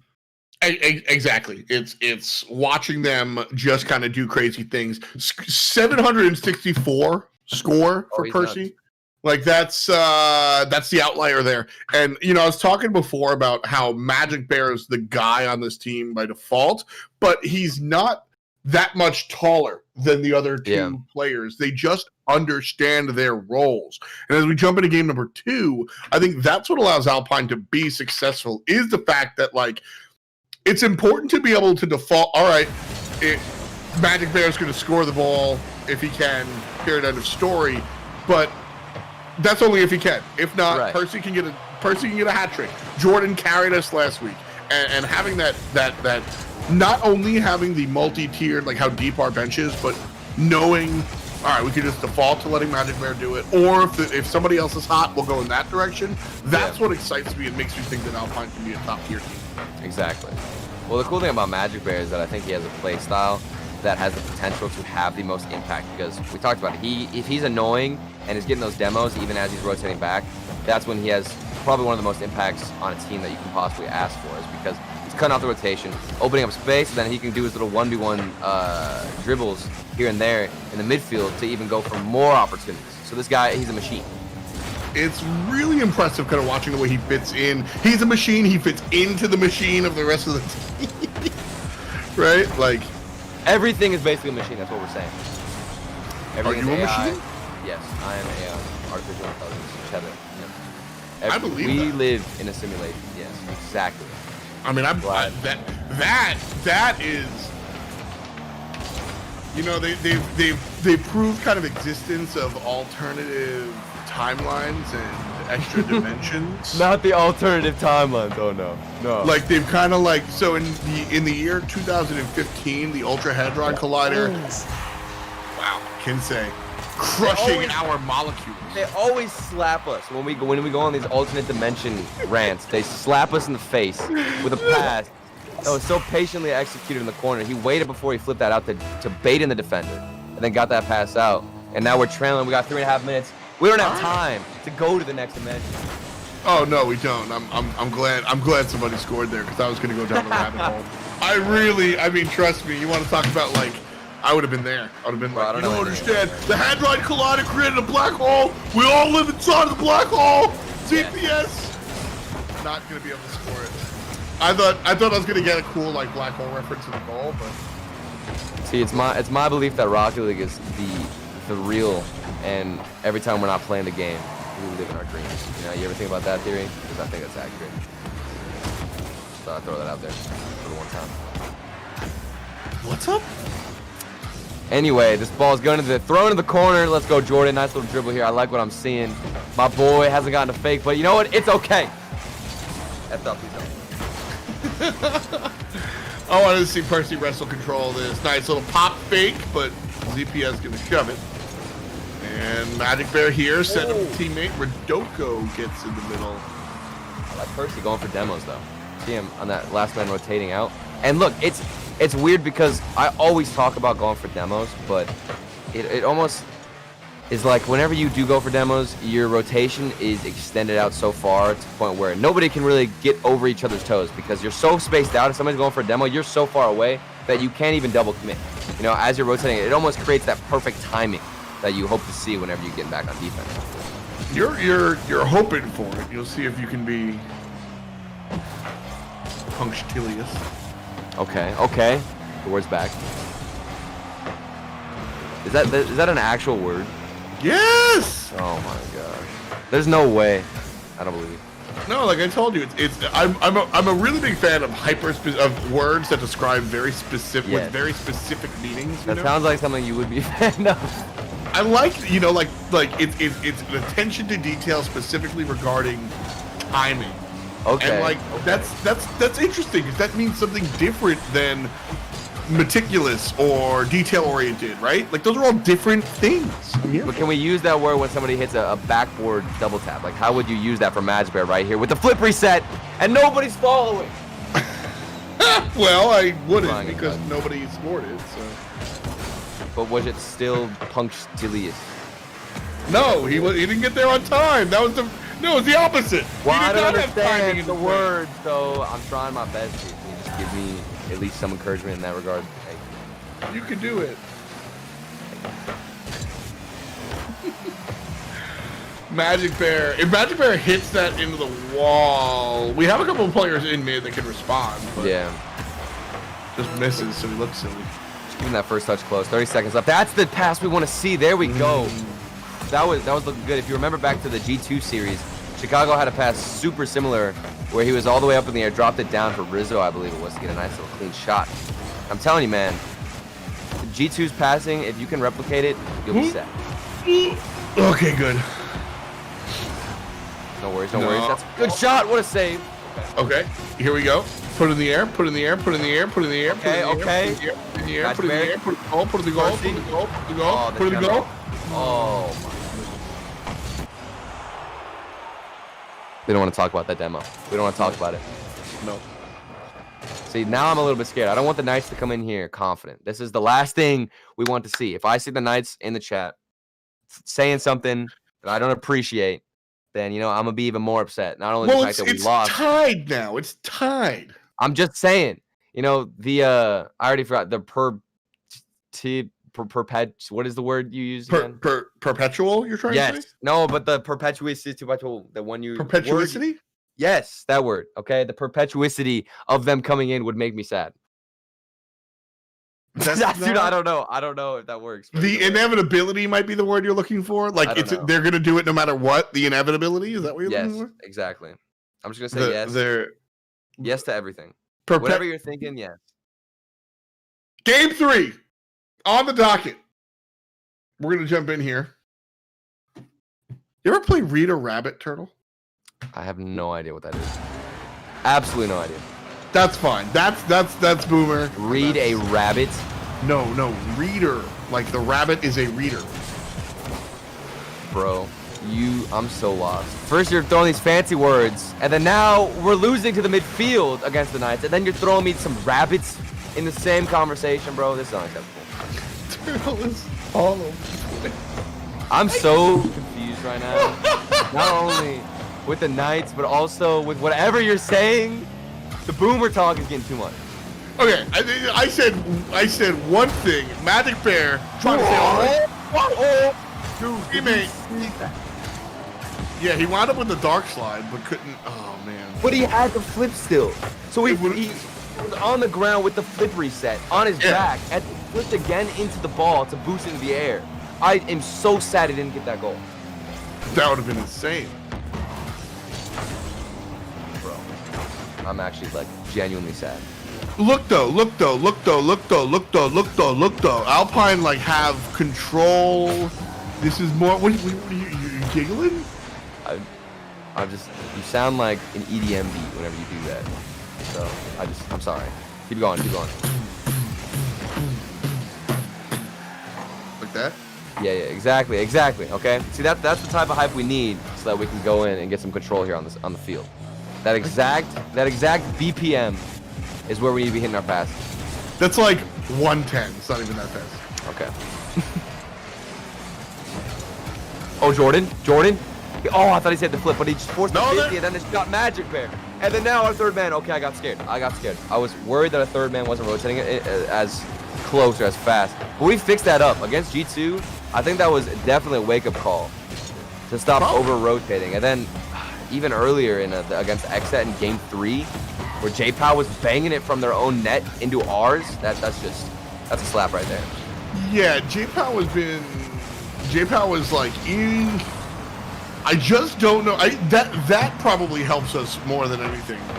Looking at how strong we look in this matchup, he was about to say. It's just the placement. It's just the placement of the clear from Jordan. I see what he was going for. He was going for a pinch off the backboard, trying to force it to the corner. Would have been ideal, but instead, he hit it off the bottom of his car, got no power, and it just drops down. That is, dare I say, unlucky, but it's also the execution wasn't really there. All right. I get that. That came away, and it didn't. Looking at how Knights have been able to score against us, all of them, with the exception of that, have been really like predictable. That one kind of came out of nowhere. We're getting starved, man. I mean, you can tell Percy, if he's not going up for that aerial, which he should, he knows that's his, and he cuts around to go back in the net, that's how you know he's starved. And the Knights are running around in our field, taking the pads, taking even the pennies, starving us out, and making sure we can't get up to cut off any angle on the shot. Not able to like really find any footing. I mean, I guess plenty of time to do it, but it's just about figuring out how. Oh, that could be it. Off the crossbar. Oh my goodness. Rafa Mundo. We need a crossbar spell. Kind of how we had the one earlier. What's the spell for not hitting the crossbar ever again? Getting that out of our system. Expelliarmus. I can't believe you just said that. Yeah, I know Harry Potter. You thought. You thought. I gave you an instance to be creative and to do something with the platform that I had given you to create a Harry Potter spell, and you just go with that. I'm disappointed. So now, hopefully, we won't hit the crossbar. Okay, if that works, our shooting will be on point. We have had a little bit of some close chances here.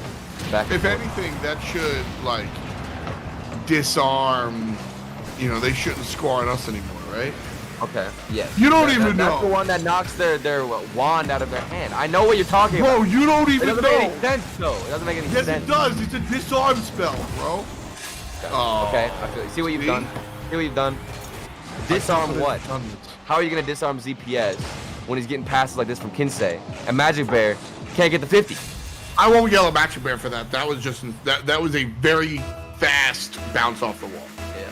That was a high octane play, which is why. It was a tough turn. Yeah, it was just too fast. I mean, I'm not gonna yell at Magic Bear for not being able to block that. Maybe other people should have been in position. That's a question mark. It just feels like we're getting beat out in the midfield as well. Alpine a little bit slower here in games 2 and 3. I think we're gonna respond. If you're Mystic, I always love. I wish I could hear the comms of Mystic and what he says. I think that's one of the most interesting parts of Rocket League. I know you're a big fan of coaches, but it's what they say in those 60 seconds, in that little time frame. What do they say? How do they react? And what are they changing in their play style to counter the Knights here? Ooh, nice save by Percy.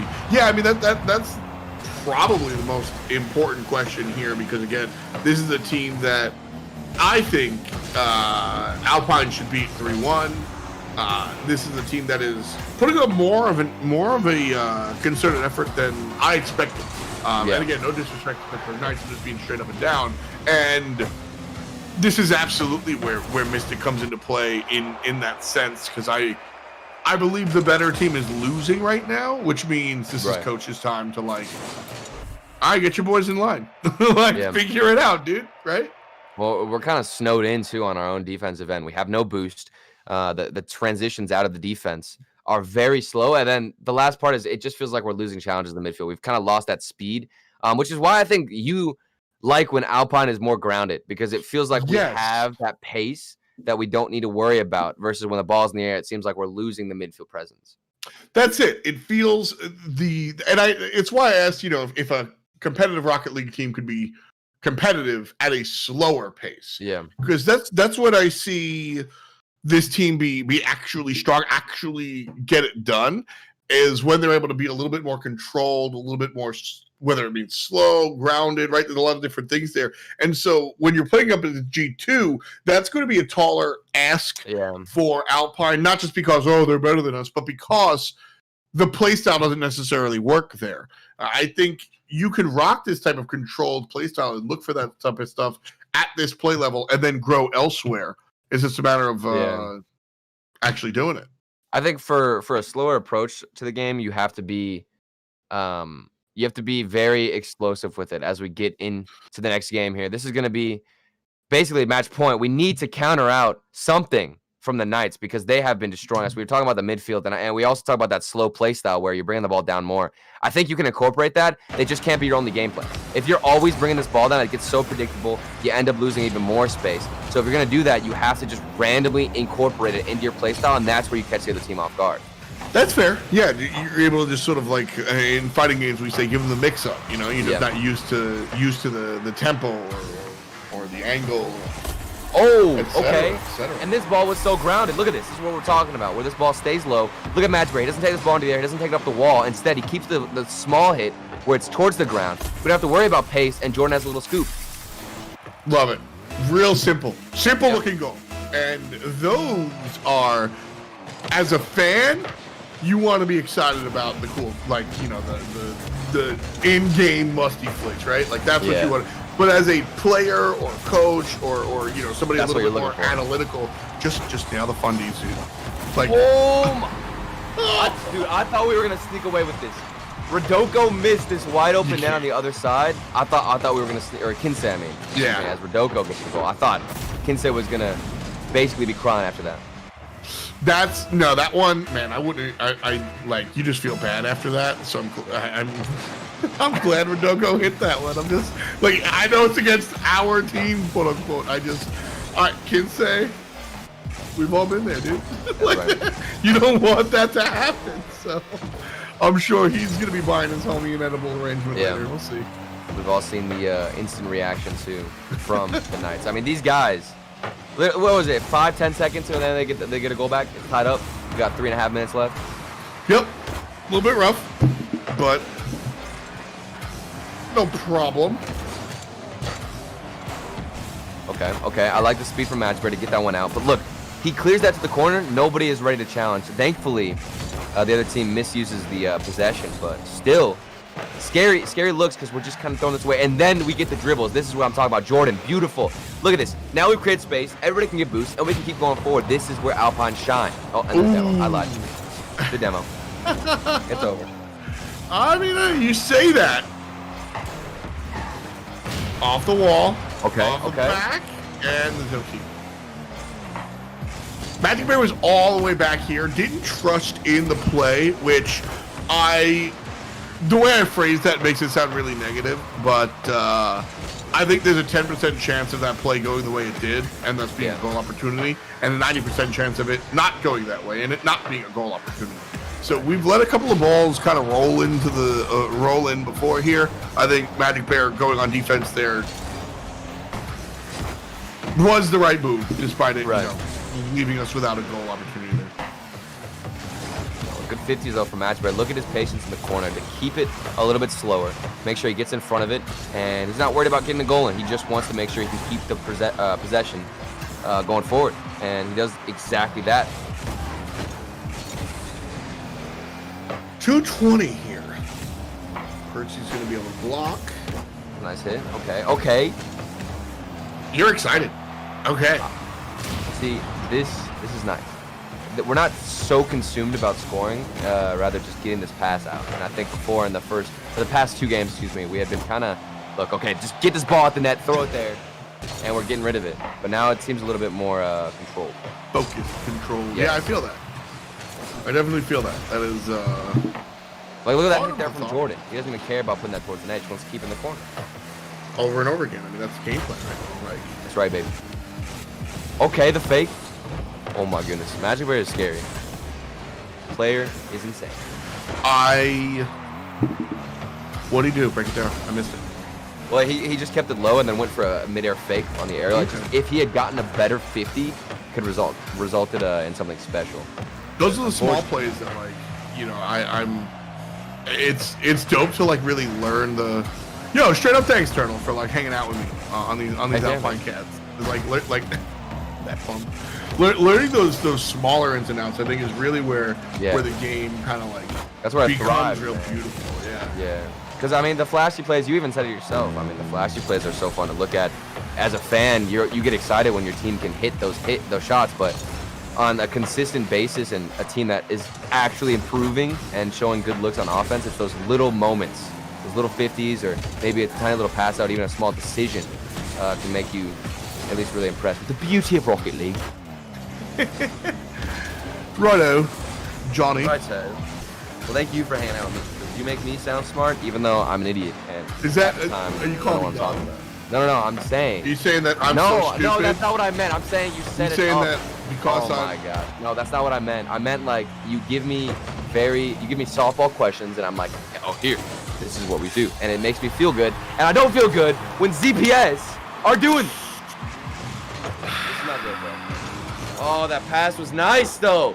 The pass was nice. It was. I can't hate. I want to, but I can't.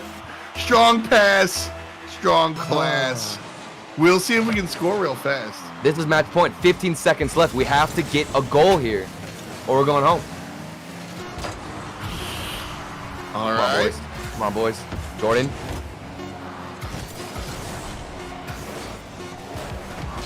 One second on the clock here. Okay. Gotta stay in the air. Jordan puts it up. Oh no, he gets there too late. Pain. Cue Naruto sadness and sorrow. This is where we need the soundtrack the most, and this is where it gets a little bit painful. That's actually all we can legally do. For legal seconds. And now the Knights, they're back in it too. Look at what you've done, after. How did I do this? I don't know. It's your fault though. Either way, I'm not gonna blame the players because I thought it was a good showing in this week. Definitely something to be proud of. I think the consistency was there. We kept it a little bit. We came out pretty strong. We bounced back against Xset. We didn't let them go to game 5. I think that's a good look. A good experience against G2, especially going to the next regional. Excuse me. You can't be mad. You can be a little frustrated. Like I said, before the Knights come in here, I think that the Knights are a team that we probably should have beaten. And seeing Alpine kind of come up a little short does kind of sting a little bit. I think that they're probably should have been, shoulda, coulda, woulda, right? Yeah. But Pittsburgh were the better team here. Hats off to ZPS for sure. ZPS and Kinsey, I think, were really, really strong on the field, and and ultimately is what stops us. Straight They up. had some really creative passes. Even that one that ended up winning in the final moments, where it bounced off the midfield wall to go out for, I believe it was ZPS to finish it off. Who's always there, always in position. By the way, the man, even if he doesn't have boost, I feel like he's putting himself in a shooting position to strike on the offense, which is great. But it's their creativity with passes that I was really impressed with, and the fact that they could get one in the middle from almost anywhere on the field. Yeah, I'm looking my boxes are like in frame. I just think that's very funny to me. It's nice looking. Okay, we know you're moving. All right, and I don't know why I brought this up. I just thought, that since you're moving, what if maybe you could move in with the Alpine boys? You talk about coaching. What would you tell them right now? I would tell them they already have a coach. His name is Mystic. Are you? What are you trying to? How are you trying to set me up? I'm just saying. You're trying to set me up. Hey, Alpine boys. Hey, Alpine boys. Make sure you kick out Mystic. No, that's not what I'm saying. I'm saying Coach A, the smart coach with like the plays and stuff, which isn't you. Then Coach B. Whoa, it's not me. I'm saying. And then we got F Dot coming in. F Dot coming in is like, look, boys, here's the hype. All right, no, real talk. I say, week number 3 was the one that we really, looked the strongest in for sure. Week number 4 was a little bit rough. We lost some matches that we lost some games and matches that we probably shouldn't have lost. And so this is heavy homework weekend. Yeah. This is go home and ask yourself, honestly, if you really want me to put on the coach hat, this is where I ask my team to this is where I get annoying to players. And I go, all right, you need to come with an answer next time we meet, next scrim, as to why we lost, why it was your fault that we lost that game versus Pittsburgh Knights. Because this is a team problem. Like I think it was communication, really, watching Pittsburgh Knights score. And I think everybody needs to kind of look at their individual play. So rough stuff. Now Knights in our chat saying done. I'm mad. F Dot. I'm mad. I don't even want to talk anymore. I'm gonna let Mr. Turtle take his break. We'll be right back with some fun stuff. We are out of the tournament, but not done with the day. You don't want to leave just yet. Stay tuned. Stay here. Turtle's gonna get smacked. We'll be right back.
Welcome back to the grid, ladies and gentlemen. One more time, it's your boy F. Dot and Turtle, joined here by Magic Bear. Ooh. There we are. That's what we're at. Oh my, the hat, bro.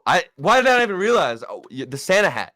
Okay, okay. Can you first of all, now that I already brought it up, why the Santa hat? I need to know. I was just like changing my presets, and I came across Fennec, and I was like, it just doesn't feel good without a topper, so I just put on the Santa hat. I feel that. I respect it. I don't feel that. Why though? It's not even in season, bro. You could have picked any other topper, and you go with the Santa hat. I'm upset. I'm upset. I don't have my Santa hat, but I'm here. I'm here. You know, in theory, supporting it. But anyway, this is my favorite part of the grid. We get to see Turtle lose against the pro. Oh, yeah. It's a lot of fun. This is great. Turtle asked me earlier, you know, as the coach that doesn't know anything about the game, what I would say to my teams, because I'm very stupid, and it's about keeping everybody happy and lighthearted.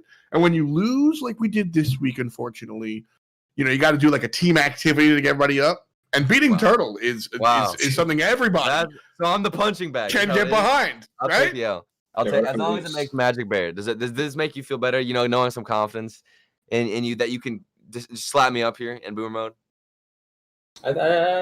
Yeah, it should. I'm so glad. The man's like, I mean, I guess, sure. Yeah. Sure. All Let's right. jump into the game though. Let's do I it. just want to see it. Let's. I'm ready. I will try. I will try to be an unbiased caster. Let's go, Magic Bear. Okay. We'll see how it works out. So here's the thing, Magic.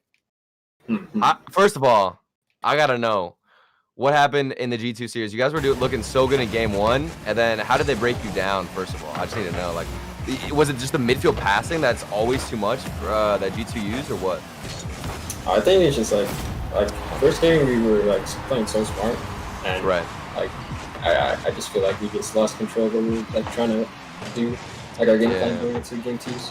I mean, I'm not in the game, but I feel like it's so much easier to look out. But do you feel as though it's really hard to read their passes, or do you think it's more predictable if you can see where they're going for? I think it's more predictable. Okay. Oh, it's sick. I got up for a second. Magic Bear's already winning. Yeah, that's great. This is how it is. Wait, is that going in? Oh my god. Oh, This is where you get scared, bro, because look here. Don't hit that, please. oh wait, Thank you. it's okay, it's okay. If you down with me, I swear. Okay, no, we're good. You're not allowed to do anything shady like that, okay? That's not cool. How is that shady? That's super shady, bro. Come on. We don't take the demo plays. I should have scored that. I should have scored that. Okay, I can still score this. Don't worry. I don't read these. Yeah, I just don't read these. Were you like scared going up against Xset again, knowing that whenever they got that game 3 win, were you scared that it would go to game 5 again like last week? Yeah, I was in the overtime. I was like so nervous. Not gonna lie. Oh yeah. Just, I mean, I'm always scared. I remember when I would play against another team.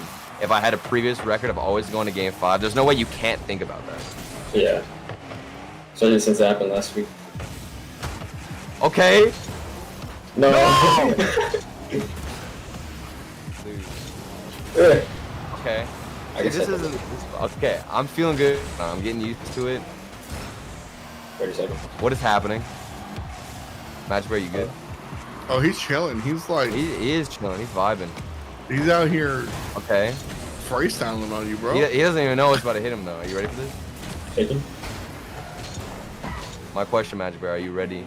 See, what if I'm on pulse right now? I'm a freestyler. I've been practicing. Several hours been put in, and now I'm about to use it. Here we go. Oh no. Oh no. Look at Never. this. Oh, How does that not go in? Oh my god, bro. Oh, are you serious? I calculated that. Okay, you need Okay. to. That This doesn't even make any sense. Doomsy, That's not how this game's supposed to work. you took 2 shots on goal. The first time Dude, it was went to the left. The second time it was to the right, and then it bounced into your own. You can't make it up. I'm about to play Magic Bear. Bro, I have a family. Please. Please. This reminds me of the fake that Jordan got to win that game against Xset. Were you like hyping him up whenever he scored that goal? Yeah, that was insane. It was actually insane. Does Mystic talk whenever you guys are in game at all, or is it only in the 60 seconds? Yeah, he like hypes us up whenever we score, and then like post games, he tells us like stuff that we need to work on. Hell yeah, that's actually pretty sick. Is that Let's go! What's the rule at? Are you guys allowed to do that at LAN? You know, whenever we get there. I have no idea. Not gonna lie. I believe at the last LAN, coaches were allowed on stage, yes. Word. That was like a new introduction. Which, I mean, you've probably been on multiple teams without a coach. What's the impact of Mystic been like?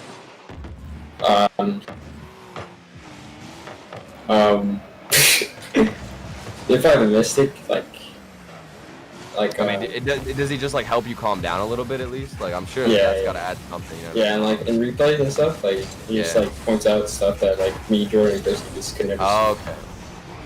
What I always see for coaches is that, like, even if you're absolute boys, it's hard to be like, you know, that would have been a goal if Percy didn't mess it up, right? Like, Mhm. even if that's legitimately what needs to happen or needs to be said, the coach is just that, like, he's nobody on the team, so like, it's easier to take what he's saying kind of up and down, right? Mhm. Yeah. That's So why something do you that- not have a stand ahead on now, though? You know what I'm saying? This is my On my car, I'm sorry, I thought. I had to ask that. I took it off my car and put it on my head. Yep. Works out. Makes sense to me. That's it. Yes. As long as you have some form of a Santa hat on, you're fine. Doesn't matter where it is. I respect it. It Now I'm doesn't have to looking be a at that Santa one, hat. too. Is this gonna be like Jacob always has the big hat? It's funny, you know? I thought it had to be the Santa hat. No, it's gotta be a hat in general. Dude, if Like, that goes in, I swear. Okay, no. I was rooting for it. Wait a second. Okay, now's my chance to come back. Don't call it a comeback. Oh my god, dude. Nobody, How many open nets am I gonna miss? Nobody called it a comeback. I just want to let you know. Thank you. I got you, dude. No problem. And, I was actually wondering, in that last series against the Knights, I mean, would you say you would, or I mean, I guess it's obvious that ZPS is the striker that you have to worry about as you get an insane shot. Were you guys cautious of that and always trying to avoid his shooting, or what? Yeah, we were like so unlucky that series. Not gonna lie. It was really frustrating. Kind of like that. The last goal that they got, the Knights, was that 50 bounce off of the midfield wall. Yeah. That just kind of plopped down right in front of them. Yeah. That's insane, I guess. Okay, here we go.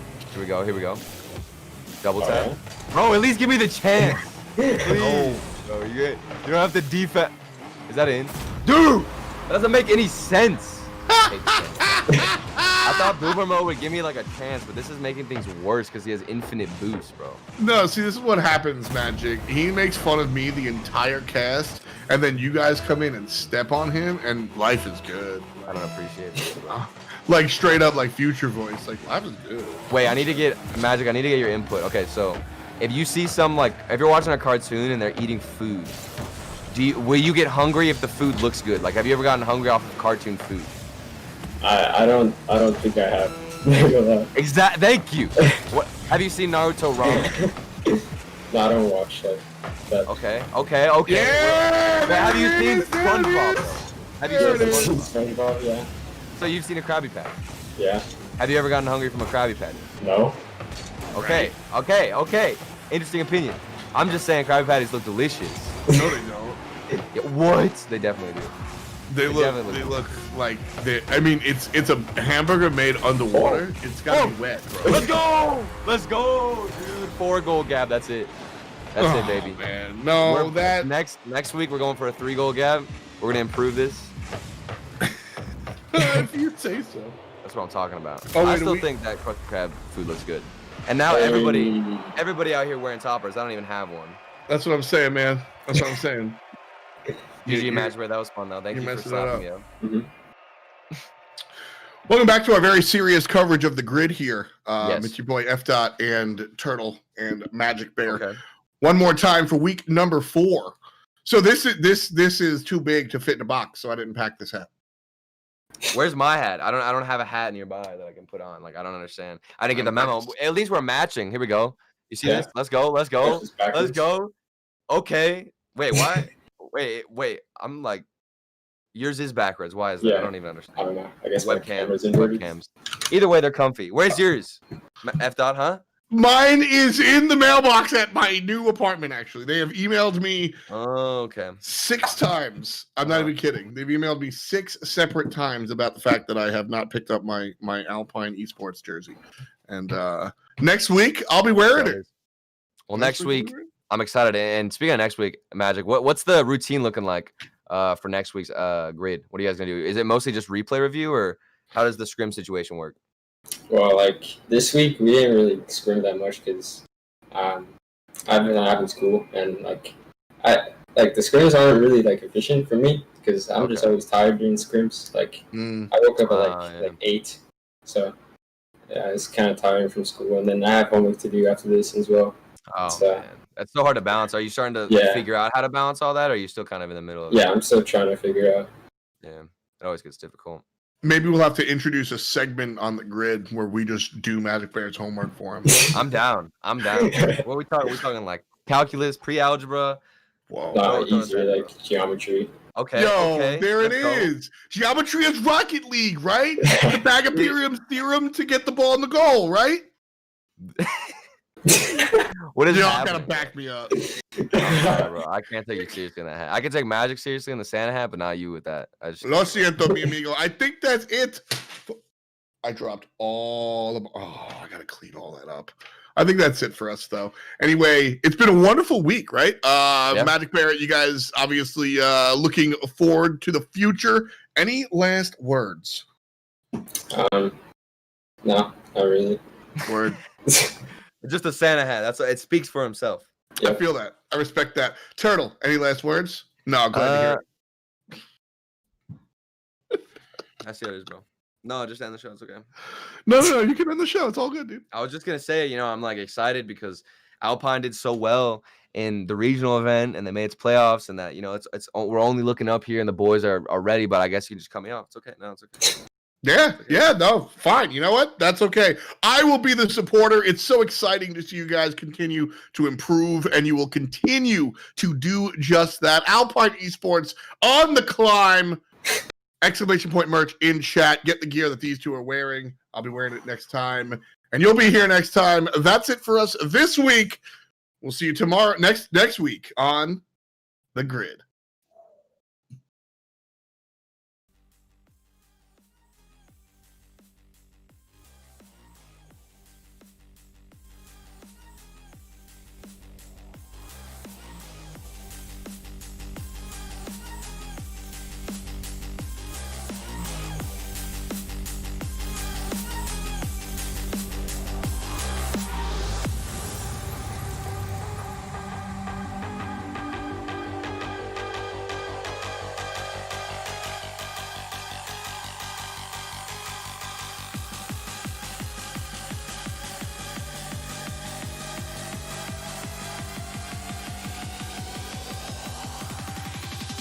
That's how we do it, yeah.